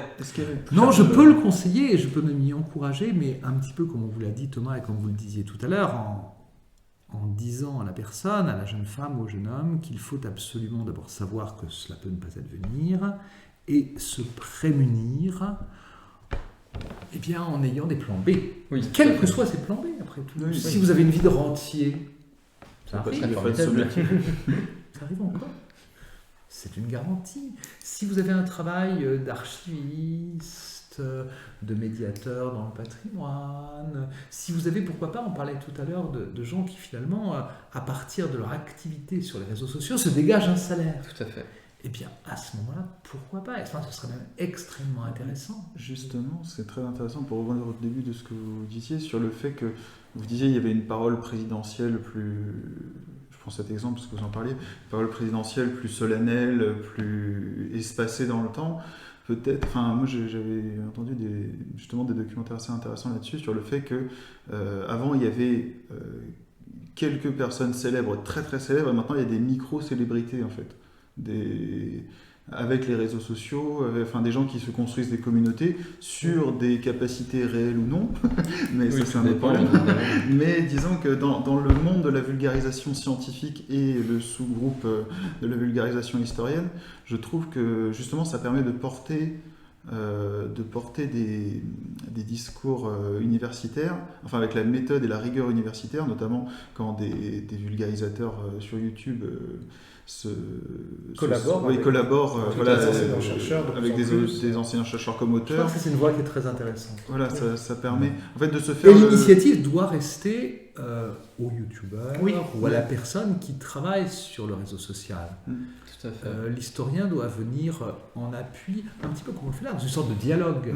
Mais il est évident que c'est de la jeunesse que ces choses doivent partir. Et bon, la jeunesse doit les conserver un petit peu. Et ce qui est génial, c'est d'avoir aussi Vrai, l'historien qui accepte aussi. On parlait de M. Boucheron Qui tout à descend dans l'heure, la cité, que ce soit par la télévision, ou on parlait tout à l'heure du streamer Rivenzi notamment, qui l'a invité, qui a collaboré avec lui, de voir que beaucoup d'historiens, au final, comme ce qu'on fait en ce moment avec vous, justement, vous êtes intéressés par cet aspect de dire qu'on peut aussi faire de l'histoire peut-être différemment, et que justement... on a un Ça, je intérêt crois à- profondément. Je pense que je l'ai toujours cru, mais que quand j'avais votre âge, ces médias n'existaient pas véritablement. Parce qu'à l'ENS, on a fait un magazine qui s'appelait, je crois, La Voix du Regard, qui a eu une micro-notoriété, mais qu'est-ce que vous voulez? Il existait en quelques dizaines d'exemplaires, ça doit être aujourd'hui des raretés, ça a servi à faire ma papier. Vous n'aviez pas de possibilité d'entretenir ou de diffuser véritablement une large parole sur quelque canaux que ce soit. Donc ensuite, c'est par la voie associative, c'est par des initiatives citoyennes que j'ai essayé de m'investir dans la cité. Je le fais toujours, je crois que c'est très important. Alors, tous les historiens ne le croient pas, c'est vrai. Mais vous avez raison de voir le verre à moitié plein plutôt que le verre à moitié vide. Je crois que de plus en plus d'historiens jouent le jeu. Et de grands exemples nous montrent qu'il faut jouer ce jeu. Tout à fait. Je veux dire, Patrick Boucheron est parfois critiqué pour faire cela, mais il a raison, 1000 fois raison de faire cela. Et vous l'avez vu quand il est venu à Nantes, son accessibilité, la qualité de la discussion qu'il a menée avec des confrères à vous, qui étaient en master ou pour l'un d'entre eux même encore en licence 3, a été même en absolument licence 1. extraordinaire. Et vous l'aviez fait en licence 1, oui, c'est vrai, en 2012. Vous arbitrez une discussion entre moi et Patrick Boucheron, j'étais là sur la scène, vraiment, je me demandais, mais oui, d'accord. C'est impressionnant. Bon, vous aviez déjà en licence 1, Henri, une maturité peut-être un peu particulière, oui, je pense, rapport au théâtre, oui. un goût de l'histoire. Mais voilà, tout ça est évidemment possible. C'est aussi à la jeunesse de ne pas avoir forcément peur, parce que nous, on s'est adressé à vous parce qu'on vous connaît, vous avez été notre professeur en licence, en master 1 aussi, donc on se connaissait un petit peu déjà de l'université. Mais c'est vrai que c'est chouette de voir que des initiatives peuvent naître et que les personnes ne doivent pas avoir peur non plus. Non. On parle de Patrick Boucheron, c'est vrai que ça ne parle peut-être pas à tout le monde forcément Patrick Boucheron, mais quand on est dans la communauté historienne, Patrick Boucheron, c'est quand même C'est quelqu'un ce n'est pas n'importe qui. Pour le coup, c'est quelqu'un qui a une notoriété. Parce que vous parliez tout à l'heure de célébrité. Normalement, quand on est historien, on est à peu près protégé de la célébrité. Sauf 2 à 3 dans une génération. Voilà, Patrick Boucheron fait partie de ces 2 à 3, comme Georges Duby en a fait partie jadis. Voilà. Et un petit peu d'ailleurs sur des terrains. Et au niveau de votre rapport à la médiation culturelle, dans le sens le plus large, à la fois la médiation que vous aimez, dont vous aimez être le spectateur ou le consommateur, et la médiation que vous produisez, est-ce que ça porte plus sur des livres, on le voit, ça c'est évident, mais est-ce que c'est de l'ordre de l'exposition? Est-ce que vous avez fait des émissions radio, des émissions de télé ou des interviews? Oui, c'est plutôt des choses qui restent quand même sur l'écrit et sur l'oralité. Alors j'aime bien parler, je ne suis pas forcément quelqu'un de très bavard, mais j'aime bien parler et je crois que la rencontre orale a aussi un sens, qui n'est pas le même que la rencontre avec un livre. Les deux choses doivent exister et on ne dira pas les mêmes choses et on ne les entendra pas ensuite de la même manière. Oui, bien sûr, c'est pas et donc des émissions de radio, moi je crois beaucoup à la radio. Ça, c'est un média que j'ai toujours pratiqué. De nos jours, la télé, c'est un peu plus récent, mais je ne Mais la radio suffit soustrais pas. On voit que nous, par exemple, on n'écoute pas forcément la radio, mais que les émissions qui sont diffusées à la radio sont en podcast ensuite. Et c'est accessible. Je sais que nous, on est consommateurs tous les deux de podcasts. Il y a des radiophoniques, il y a des choses excellentes. Il y a des podcasts, podcasts de philosophie, mais parce que moi, j'ai oublié son nom, mais c'est une autre histoire qui fait un podcast avec Alex Ramirez, qui est un humoriste. D'accord. Et donc ça s'appelle Oyez, du jeu de mots. Et j'ai pas compris le jeu de mots. En fait, c'est Oyez comme Oyez bonne gens, le héros, et Oyez en anglais. Ah, mais c'est l'anglais qui me manque. Et donc, ils font un podcast comme ça. Là, il y en a un qui me revient en tête, c'était sur les pirates, avec à chaque fois un historien spécialiste du sujet qui donne son avis, en plus dans une parole qui est dans un cadre qui est un peu plus convivial et un peu plus, drôle, parce qu'il y a un humoriste qui est là pour présenter et tout. Que devant une classe de licence, devant un amphithéâtre ou même pendant un colloque.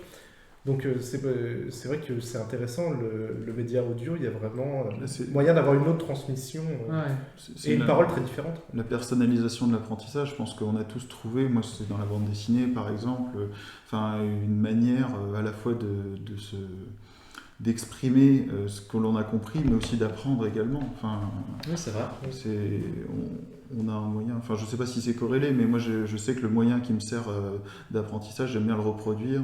Moi c'est la bande dessinée notamment, mais si j'avais la capacité vidéo, Tu vois, c'est très pertinent ce que tu dis, parce que justement c'était quelque chose qu'on voulait aborder aussi, c'était par rapport, on parlait de votre avis aussi sur les nouveaux médias, donc vous avez dit que c'était très intéressant, vous trouvez ça très intéressant justement qu'il y ait cette médiation qui puisse se faire sur internet, par d'autres médias, la radio, on parlait de Twitch ou YouTube, ou la bande dessinée, et justement c'est intéressant de voir aussi votre avis sur la vulgarisation historique.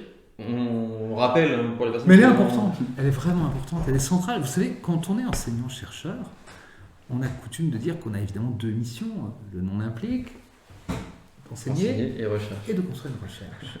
Mais on a aussi quand même la chance d'être rémunéré par l'État, c'est-à-dire par la collectivité publique, et donc on a aussi une mission Un devoir. de service public. C'est-à-dire qu'on se doit à la cité, les Italiens ont un beau mot pour ça, ils appellent ça la terza missione, la troisième mission. Et cette troisième mission qui est de restitution à la cité, mais alors là on peut imaginer mille et une choses, et on ne peut évidemment pas les pratiquer toutes, elle est essentielle. Et je crois que là c'est la vulgarisation, c'est cette notion d'histoire publique. Donc la radio, la télévision, il faut aussi par exemple la saisir. C'est un moyen sans doute qui est plus limité, mais aujourd'hui avec la multiplication des chaînes, je crois qu'on peut essayer de faire des choses de qualité. Quand vous êtes approché par un documentaire, moi très franchement j'ai eu beaucoup de bonnes surprises. Parce que c'est vrai que vous allez donner 3 heures d'interview et qu'il restera au montage un quart d'heure. Peut-être un quart d'heure, c'est pas tout à fait rien. Déjà, Les monteurs sont des gens qui travaillent remarquablement. Ça, c'est un travail qui est quand même assez bluffant, et puis très difficile en plus. très difficile. Et donc, ça fait une matière qui existe. Alors, c'est vrai que m'intéressant à la croisade, m'intéressant aux ordres religieux militaires, m'intéressant aux Templiers, je suis sur des thèmes qui, a priori, sont vendeurs. Enfin, bon, je les exploite pas commercialement et je les ai pas choisis pour ça. Mais ça permet peut-être qu'on en parle plus largement. C'est vrai. Et j'ai eu souvent de très très bonnes surprises, même à travers Secret d'Histoire. On a l'habitude de critiquer Secret d'Histoire, mais c'est dommage, parce que là aussi, regardons le verre à moitié plein. Oui, c'est une bonne attention. C'est une émission à 1 heure de grande écoute sur une chaîne de service public qui, pendant plus de 2 heures, tient en haleine avec un montage souvent extrêmement efficace, un public sur un sujet. Alors, le sujet peut vous plaire, peut moins vous plaire, le traitement peut être réussi ou être moins réussi, mais on voit qu'il y a une évolution, et je le disais tout à l'heure, quand on parle de Louis XV aujourd'hui, on va le connecter à la bête du Gévaudan, donc on va entrer dans des éléments d'histoire sociale. Moi, ce numéro m'a beaucoup appris sur l'histoire de la bête du Gévaudan et Louis XV. Autrefois, on serait resté sur des pratiques d'alcôve, c'était plus limité. Oui. Donc il y a une ouverture de ces médias-là. Et puis après, évidemment, vous avez toute la galaxie Internet qui permet de faire des choses très différentes. Alors, il faut que l'historien ne tire pas la couverture à lui, et en même temps, il faut qu'il reste maître de sa parole. Tout à fait. Oui, qu'on n'arrive pas à biaiser ses propos pour... En tout cas, qu'il ait s'il accepte de se déporter pour aller sur un autre média, il faut qu'il soit conscient de ce qu'il fait, et donc conscient des forces et des limites du genre. Et donc qu'il modifie ou pas sa parole. Il y a des historiens qui la modifient à loisir. Moi, j'ai tendance à préférer ne pas la modifier. Quitte à employer à la télévision, des fois, une langue qui est une langue un peu soutenue et qui ensuite fera rire des humoristes, et tant mieux. C'est quelque chose d'important. Oui. On peut modifier sa parole, on peut ne pas la modifier, mais il faut savoir ce que l'on fait. Il faut savoir ce que l'on fait, et il faut être, je dirais, responsable dans cette action-là. Parce que finalement, elle donne à voir l'histoire. Justement, vous parliez du fait qu'on travaille donc sur les rois avec le rapport à la bête du Gévaudan. Ça reste quand même un aspect, on va dire, sensationnaliste, pour appâter le chaland, comme dirait ma grand-mère. Le titre, oui, mais après, vous pouvez l'emmener, vers de l'histoire sociale, vers de l'histoire agraire, par exemple, parler de ce royaume de France en confrontant Versailles et puis des provinces extrêmement reculées, dans lesquelles finalement, Jacques Le Goff parlait d'un long Moyen-Âge, la vie n'avait pas tellement changé depuis 4 ou 5 siècles, et donc c'est extrêmement intéressant que de tenir, en une même émission, c'est deux bouts de la chaîne. Et en fait, on voit ça, moi, notamment beaucoup sur YouTube. Enfin, j'ai suivi l'évolution de la vulgarisation et c'était... bon, déjà, vulgarisation, le terme a longtemps été galvaudé dans un sens très péjoratif. Oui, c'est Quelque vrai. chose de vulgaire, quelque chose de... dommage. voilà. Et surtout, on voit qu'au début, donc, quand ça se montait sur YouTube, toutes ces émissions, c'était par des gens qui n'étaient pas historiens, mais qui partageaient une passion, donc au niveau méthodologique, au niveau rigueur scientifique, au niveau source des documents. Des fois, c'est même pas encore toujours, toujours ça, Oui. mais c'est de mieux en mieux. Mais ce que je trouve intéressant, c'est que les premiers codes de cette plateforme qui sont... Voilà, des titres très aguicheurs avec des images très... voilà, C'est pour- pas pour tant rendre- des codes que des nécessités. Voilà, c'est des nécessités. Pour survivre. Il faut La place, qu'il y ait un appel. Oui, c'est ça. Et en fait, mettre cette bête qui terrorisait la France, voilà, et ensuite expliquer toutes les complexités, ça permet d'amener les gens à des problématiques. Mais avec les médias traditionnels, donc la radio et la télévision, faut pas les mettre de côté parce que pour Oui, bien beaucoup de sûr. personnes, Non. sûrement plus âgées, C'est vrai. c'est leur rapport principal, secret C'est d'histoire. vrai. Il y a des gens, c'est l'histoire, c'est secret d'histoire pour C'est eux. ce moment-là pour eux, ils ne rencontreront pas l'histoire autrement. Et donc c'est très important en effet. C'est très bien, je trouve que étant jeune, vous ayez déjà conscience de cela, parce qu'il y a beaucoup de gens qui n'auront pas de rapport à l'histoire à travers les réseaux sociaux. Et donc il faut aussi savoir, en fait il faut que l'historien accepte d'entrer dans ces Oui, différentes c'est vrai. danses. Comme Ça vous fait l'avez partie dit, de sa mission en fait. Oui. puis comme vous l'avez dit, je secret crois. d'histoire peut être critiquable sur pas mal d'aspects. Bon, c'est vrai que la communauté historienne a tendance à peu tirer dessus, mais ça reste une émission d'histoire pour le grand public à une heure de grande audience, ce qui n'est pas arrivé depuis... qui n'est pas courant. Voilà, hein, Et je veux dire aussi. je pense, Tout à fait. je pense aussi qu'au même titre, on a tous un film historique, entre Oui, guillemets, plus ou moins historique. qui nous tient à cœur, voilà, comme une sorte de péché, mais qui en fait nous a fait entrer dans l'histoire, dans les questions historiques, par ses aspects grandiloquents, ses aspects, voilà. Et- Ou des séries à travers la Oui, fantaisie, combien de gens sont entrés à l'histoire. Pour le médiévalisme, c'est vrai Oui. qu'aujourd'hui, quand on parle du Moyen-Âge, Ah bah il y a oui, bien 30 sûr. ans, ça parlait peu, où les images étaient plutôt des images très négatives. Aujourd'hui, vous avez quand même toutes ces images presque enchanteresses, Bien de sûr, la fantaisie. On a eu longtemps Qui nous servent. crasseux. Voilà. On voyait, on en réglait l'autre fois, on parle des histoires médiévales, quand des fois on fait le raccourci par exemple, avec les visiteurs. Voilà, c'est le médiéval, c'est l'époque médiévale crasseuse. On avait fait un ciné-débat Voilà, d'ailleurs c'est- là-dessus. Absolument. Oui, on avait fait ça il y a quelques années. On avait fait un C'était ciné-débat très drôle. autour des visiteurs, Ça, c'était c'est assez un débat. drôle. Le film est intéressant dans ce décalage mais en même temps, évidemment, il conforte un Il certain dit nombre énormément de... de son époque. hein, Voilà, aussi. il dit beaucoup de son époque et il dit des préjugés de son époque, mais il sait en jouer avec une même- certaine grâce. En va même dire. temps, on lui demande pas de présenter une réalité Exactement. historique, on lui demande de nous faire rire. Déjà, quand on parle de voyage dans le temps comme élément principal du film, on ne peut pas espérer C'est ça. non plus, voilà, forcément. Mais c'est intéressant de voir ce rapport justement de l'historien aussi à la vulgarisation, parce qu'il y a, quand on parlait de l'ouverture aux nouveaux médias, aux médias traditionnels, et que je parle, apparemment, c'est moi qui lui porte l'œil à celui-ci. Il y a des durées. Oula. Apparemment, oui. Si tu marches sur ton ordi, ça va marcher moins. C'est bon, ça va. Le cadrage. Ah, Faites on attention a un à ne problème pas de abîmer batterie. vos matières. Ah. Batterie sur le appareil photo.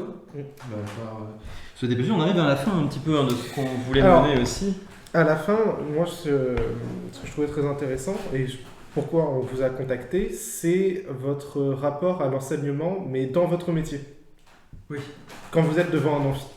C'est Ah, j'aime que beaucoup cela. vous êtes... Ça se voit. Oui, ça nous a marqué. ça aussi. se voit. Et oui, vous êtes un professeur qui nous a vraiment marqué dans son cours face à un amphi.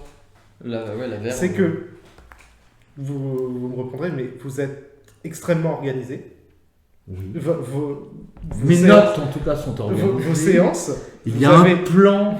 un plan, une partie, question, pause, une partie, question, et vous finissez toujours ce que vous vouliez faire à la fin des 2 heures. Ce qui est très Pour remarquable. moi, c'est la moindre des choses. Vous avez un cours de 2 heures, C'est je ne très peux rare. pas vous prendre 2h30. Non, bien sûr, En mais fait, vous avez peut-être un cours après. mais la Mais moi plupart, aussi. la plupart des enseignants-chercheurs vont parler pendant 2 heures, mais au début des 2 heures, si on leur demande où est-ce qu'ils finiront, je pense qu'il n'y en a pas beaucoup qui savent qu'ils finiront exactement avec la conclusion de cette partie. Sauf ceux qui font le même C'est- sport depuis 30 ans. Non, pas forcément, mais... Non, mais c'est une chance peut-être que Façon de le faire. j'ai eu Robert Fossier en cours à la Sorbonne à la fin des années 80, qui comme ça faisait des cours qui duraient 52 minutes. Et ça ne durait pas 52 minutes 30. Hein. C'était... Ah, il n'y avait pas d'interaction. par contre. C'était les années 90. Il finissait en demandant « Est-ce que vous avez des questions ?» Chacun comprenait bien qu'il fallait dire non. Une fois que tout le monde avait dit non, je vous salue, à la semaine prochaine. C'est vrai que c'est merveilleux pour nous d'avoir des cours organisés, même d'avoir cette participation après la partie justement, où des fois on a tendance Ouais, peut-être c'est important. à oublier, quand dans un cours global on pose des questions, vous avez des questions à la fin par exemple, Ouais. on n'a peut-être pas noté forcément la question qu'on avait, ou dans la prise de notes, ou dans quelque chose on peut se perdre. C'est alors que l'accessibilité aux professeurs. Ouais. Ça donne plus de liberté aux cours, ça crée une interaction. On pourrait imaginer des cours inversés, moi c'est moins ma manière, mais ça fonctionne également très bien. Pour dialoguer... Mais j'aime bien vous proposer d'abord une matière, tout en sachant que vous avez lu et donc que vous l'avez amplifié vous-même, et puis après répondre à vos questions, quelles qu'elles soient, voilà, en me jetant un petit peu dans l'arène. Mais ça fait partie des grands plaisirs de ce métier-là. Et j'aime bien garder, y compris les premières années d'ailleurs, j'en garde encore et je trouve ça merveilleux. Puis ce rapport à l'étudiant aussi, vous voyez par exemple ce qui se passe Désacraliser aujourd'hui. le professeur. Vous nous avez invité gentiment chez vous pour cette interview, alors qu'on aurait pu très bien aller à l'université dans votre bureau. C'est vrai, ça aurait été moins agréable. Moins Certes, chaleureux. mais Le café de l'université est moins bon. ça, J'espère. ça, je peux vous le garantir, parce que pour en avoir bu des litres et des Pas litres. beaucoup. Vous me rassurez. Et moi, je pense que vous serez d'accord, ce qui m'avait marqué aussi, c'est la langue. Ah oui. Vous êtes, je pense, une des peut-être 5 personnes que j'entends encore parler avec une langue aussi, Élaboré. posée, élaborée. Et on sent vraiment que vous avez un plaisir de l'oral et c'est Oui. quelque chose qu'on n'entend plus. Même chez les politiques qui sont pourtant les professionnels de la parole.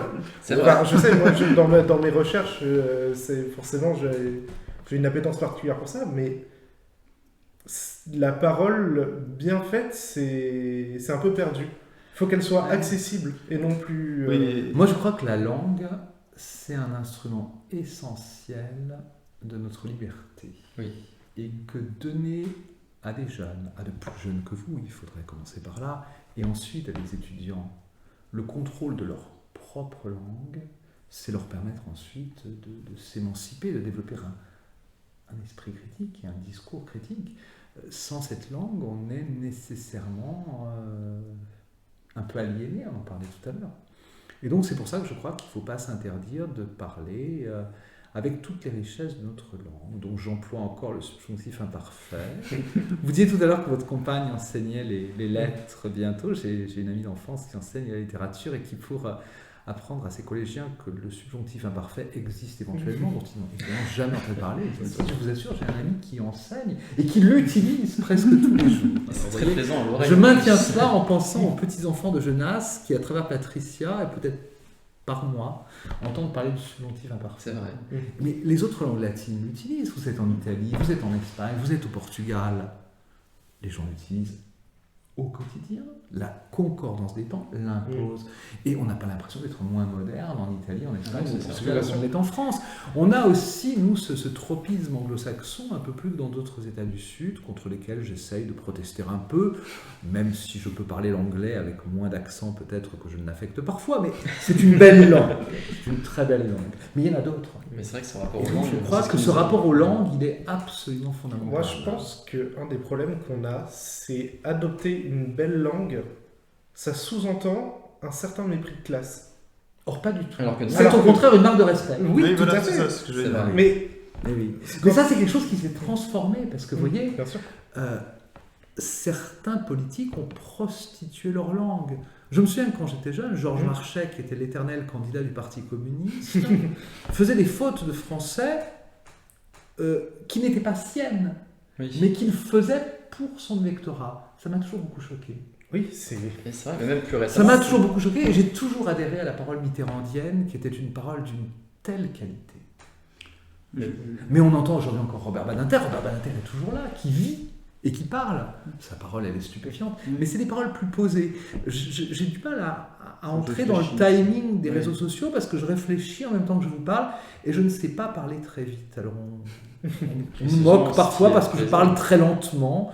Bon, il y a Jean Lassalle qui parle un peu plus lentement, Ah, et avec un peu plus d'accent, mais c'est qui vrai dit que- parfois des choses profondes Mais des- ou erronées. C'est Ça doit variable. être profondément C'est vrai que erroné aussi. Ce rapport à la langue est important. Si on parlait justement d'adopter un vocabulaire, moi j'ai le souvenir récent d'Emmanuel Macron dans le débat avec Marine Le Pen qui sort un finito comme ça. Enfin, c'est presque un langage vraiment qui va parler Trivial. aux plus jeunes, qui fait vraiment exprès. Puis même quand on parle avec vous du rapport à la langue, il y a aussi un rapport aux langues. Moi je sais que j'ai un traumatisme, ce serait beaucoup. Mais dire que j'ai un souvenir particulier, donc peut-être le premier ou le second cours que j'ai eu avec vous. Vous nous avez fait une citation en allemand, vous avez continué le cours, et tout le monde s'est regardé, et vous nous avez regardé en disant « Comment ça, vous ne parlez pas allemand ?» Et ça, c'est un souvenir qui Moi est non plus, je ne parle pas bien, je parle l'allemand comme une langue morte. Mais, Ça m'a fait beaucoup rire, Comment ça, vous ne parlez pas allemand ?» mais c'est vrai qu'aujourd'hui, c'est terrible de voir que l'Allemagne, par exemple, qui est quand même notre premier partenaire, hein, Oui, on n'en possède plus la langue. c'est vrai. Et moi qui la lis, je la parle malheureusement effroyablement, et beaucoup de gens n'ont même plus idée qu'ils pourraient parler allemand. Et ça nous affaiblit beaucoup.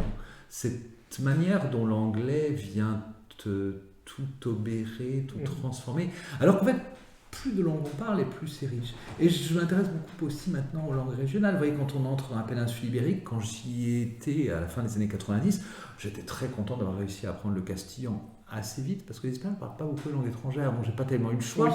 Oui, c'est vrai. Et ça m'a servi pour mes sources, parce que l'Espagne est passée beaucoup plus rapidement que la France au vulgaire, à la langue vernaculaire, en abandonnant le latin. Donc en même temps que j'apprenais le castillan pour la vie de tous les jours, pour regarder le journal, pour la chronique taurine ou pour la chronique footballistique de El País, j'apprenais un espagnol qui pouvait aussi me servir dans la transcription de ma documentation. C'était pas tout à fait le même, mais c'est une langue qui n'a pas tellement varié. Et puis il y a toutes ces langues régionales alentour. Il y a le catalan, il y a le valencien qui est une langue catalane, mais qui n'est pas le catalan. Il y a de l'aragonais, on raffine, il y a du galicien, il y a le portugais qui est un continent. Toutes ces langues m'ont intéressé et j'ai un ami catalan qui me dit toujours, et c'est un peu vachard mais c'est assez juste, il me dit mais c'est normal que le catalan t'intéresse parce que grâce au catalan, tu vas revenir à ta langue originelle, à celle des ancêtres qui est l'occitan et que tu ignores. Enfin, moi il a raison, parce que j'en comprends un peu, mais je n'en comprends pas tout, et je ne parle absolument pas. Donc on revient à des choses qui sont des choses un peu matricielles. C'est toujours un peu l'idée de tisser l'histoire et tisser sa propre histoire. Ça, c'est quelque chose qui permet aux autres, je pense qu'il y a des étudiants, d'entrer dans l'histoire. Parce que quand vous parlez de votre expérience propre, là, vous n'en parlez pas par narcissisme, par égotisme, mais vous en parlez pour que d'autres y confrontent leur expérience propre. Ici, par exemple, avec la différence de génération qui est entre nous, mais qui n'empêche pas la communication et qui, au contraire, enrichit nos propres ressentis. Alors moi, j'ai de la chance qu'évidemment, les étudiants ayant toujours le même âge, je me nourris des ressentis et des appréhensions des générations suivantes. Mais il est très important que pour vous, qui n'en avez pas forcément l'occasion, parce qu'aujourd'hui, on vit quand même dans des groupes d'âge assez limités, eh bien, vous puissiez entendre des paroles plus anciennes.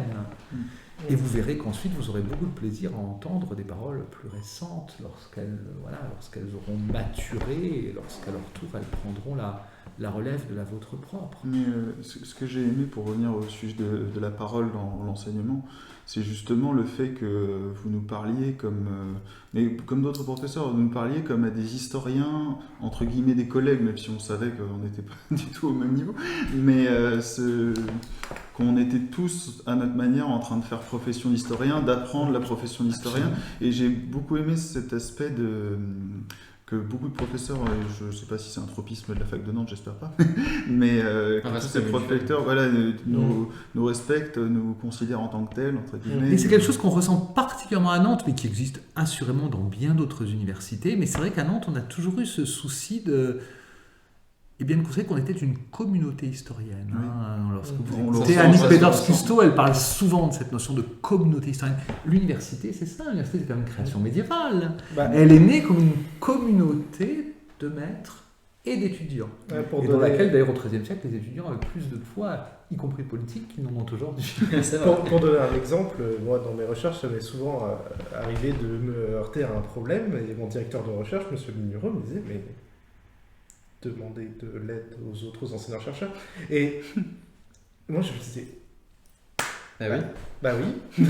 Et justement, il avait utilisé ce terme de communauté historienne, et on a tendance à oublier qu'on peut s'appuyer justement Ça. sur cette communauté Et qu'elle sans est que réelle. ce soit... Et que vous en faites partie, pleinement partie, et que cela, c'est quelque chose qui vient très tôt, parce que on le voit des fois dès la première année. Bon, Henri, vous en êtes un bon exemple, c'est pas la chose la plus fréquente, mais en deuxième et en troisième année, on voit les gens entrer dans un projet historien qui n'est pas forcément le projet de devenir enseignant-chercheur, mais il y a 1001 projets historiens Justement. aujourd'hui, et heureusement. Le projet historien n'est pas forcément universitaire et je Non. le vois très bien, Tout à fait. notamment en reconstitution historique et même chez tous les historiens locaux chez lesquels j'ai été amené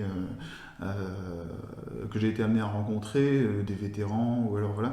En fait, ils ont tous une démarche, mais on en revient en fait toujours à ce questionnement originel qu'on a tous, qui Oui. est différent et propre à chacun, et qui fait que j'adore l'histoire, c'est que tout le monde se pose des questions, pas forcément les mêmes questions, pas forcément de la même manière, mais on a tous l'interrogation comme dénominateur commun. Faire de l'histoire n'est pas forcément une profession, ça peut l'être, mais c'est surtout la relation entre un questionnement entre un humain et un sujet, toujours. Ouais, Qu'on tout à fait. soit historien de métier ou non. Vous avez tout raison. Donc, C'est une méthode, c'est presque une manière de vie. Hein. Vous Ah, savez, mais c'était c'est vrai. complètement. C'était la parole de Cicéron, vous voyez, il y a un peu plus de 20 siècles, il disait que l'histoire c'était magistra vitae, maîtresse de vie.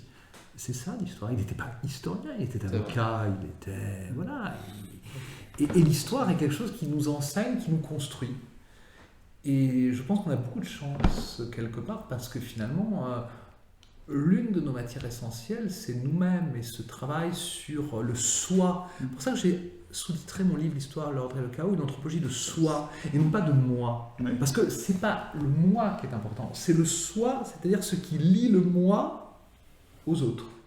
Ce qui va créer des groupes, qui peuvent être des groupes professionnels, des groupes de génération, des groupes d'appartenance, des groupes d'identité. Et à chaque fois, vous voyez que les variables changent. Et on est un peu à l'intersection de tout cela.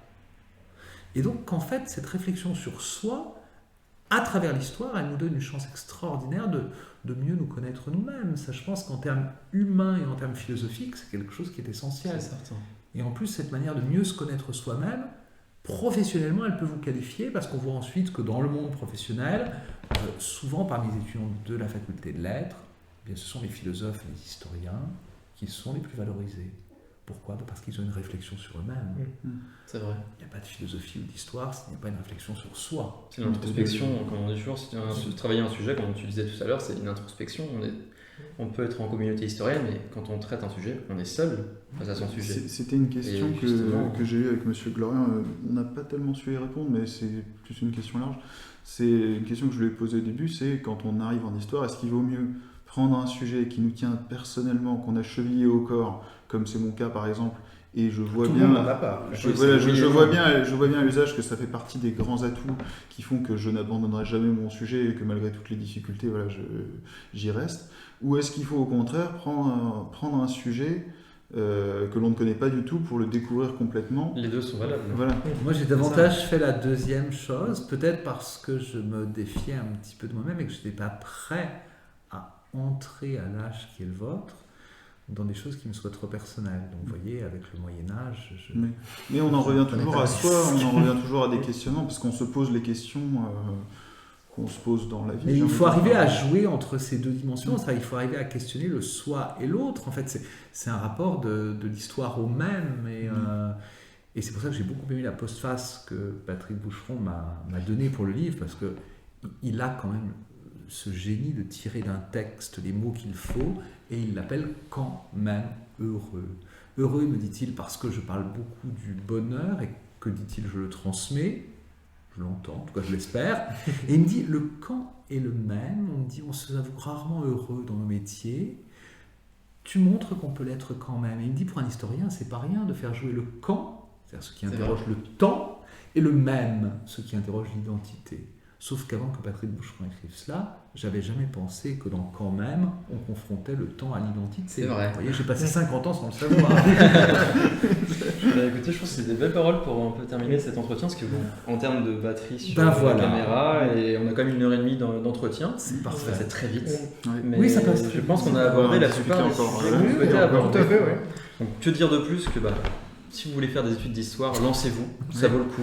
Qu'on soit historien à la fin ou qu'on prenne un autre chemin, c'est toujours une question sur Et- le soi, on apprend à se connaître aussi. Juste peut-être rappeler que les études d'histoire ne mènent pas que à être historien et qu'on a de la chance qu'après une licence d'histoire, après un master de recherche, je dis pas, Oui, c'est une autre histoire. une autre histoire, après une licence d'histoire, on a accès quand même à beaucoup plus. La palette est là. La palette est quand même Très assez large et plus qu'on ne le pense en fait. Oui. Et on, C'est certain. et on en ressort avec moi en tout Une cas, façon de penser. oui, une culture générale structurée et une méthodologie dans sa réflexion qui Pour la vie. Ouais, moi je pour pense tout que le- une école de la quotidien. citoyenneté. Enfin, pour moi, ça me. Oui, puis quand on vous écoute, qu'on vous entend, puis bon, je vous connais un petit peu par-delà cette émission, on en ressort aussi déjà avec une humanité Oui. profonde. Et après tout, c'est peut-être d'abord cela qui. Moi, je pense que c'est vraiment ce choix-là, moi, d'avoir intégré la fac d'histoire en deuxième année directement, parce que comme j'ai fait un autre cursus avant, d'arriver à 23 ans en études d'histoire, je pense que c'est le meilleur choix que j'aurais fait dans ma vie. Clairement, pour moi, en tant que personne, dans la réflexion, dans les rencontres qu'on a pu faire, rien que discuter aujourd'hui, on a discuté de ce que c'était d'être un historien d'un parcours. C'est un choix qui en nourrira d'autres, parce que vous ferez d'autres Oui, bons bien choix dans votre vie, Thomas. Oui, mais Mais peut-être que ces bons choix, justement, naîtront de ce choix-là. C'est vrai que sur ces 27 premières années que sont celles de ma vie, je pense que c'est le choix qui a été le meilleur que j'ai pu faire. Une école de pensée, quoi, une école. Une école de la vie, comme on dirait. non, mais c'est une capacité d'analyse et de réflexion, Oui. surtout qui est en vrai très utile en dehors, et c'est ce qu'on Ouais. peut Prendre du recul. ne pas se rendre compte. Et je vois, moi qui va partir dans des études différentes, je sais que les années que j'aurais passées en histoire ne sont absolument C'est pas perdues. Ah non. Dans une société où tout va vite, où il faut tout analyser vite, le fait de savoir prendre du recul sur les choses, je pense que c'est peut-être une des qualités Ouais. qui est vraiment utile. Ouais. Je pense qu'un des plus gros préjugés sur les études d'histoire, c'est qu'on les prend pour une accumulation de connaissances. Un entassement. Oui, voilà. On apprend des dates par cœur. Alors en fait, on voit ça Exactement. comme un entassement alors que c'est une structuration. Moi, Ouais, je, mais- vraiment, je l'ai vécu de cette manière-là. Mais oui, Oui, c'est souvent, une construction. Mm.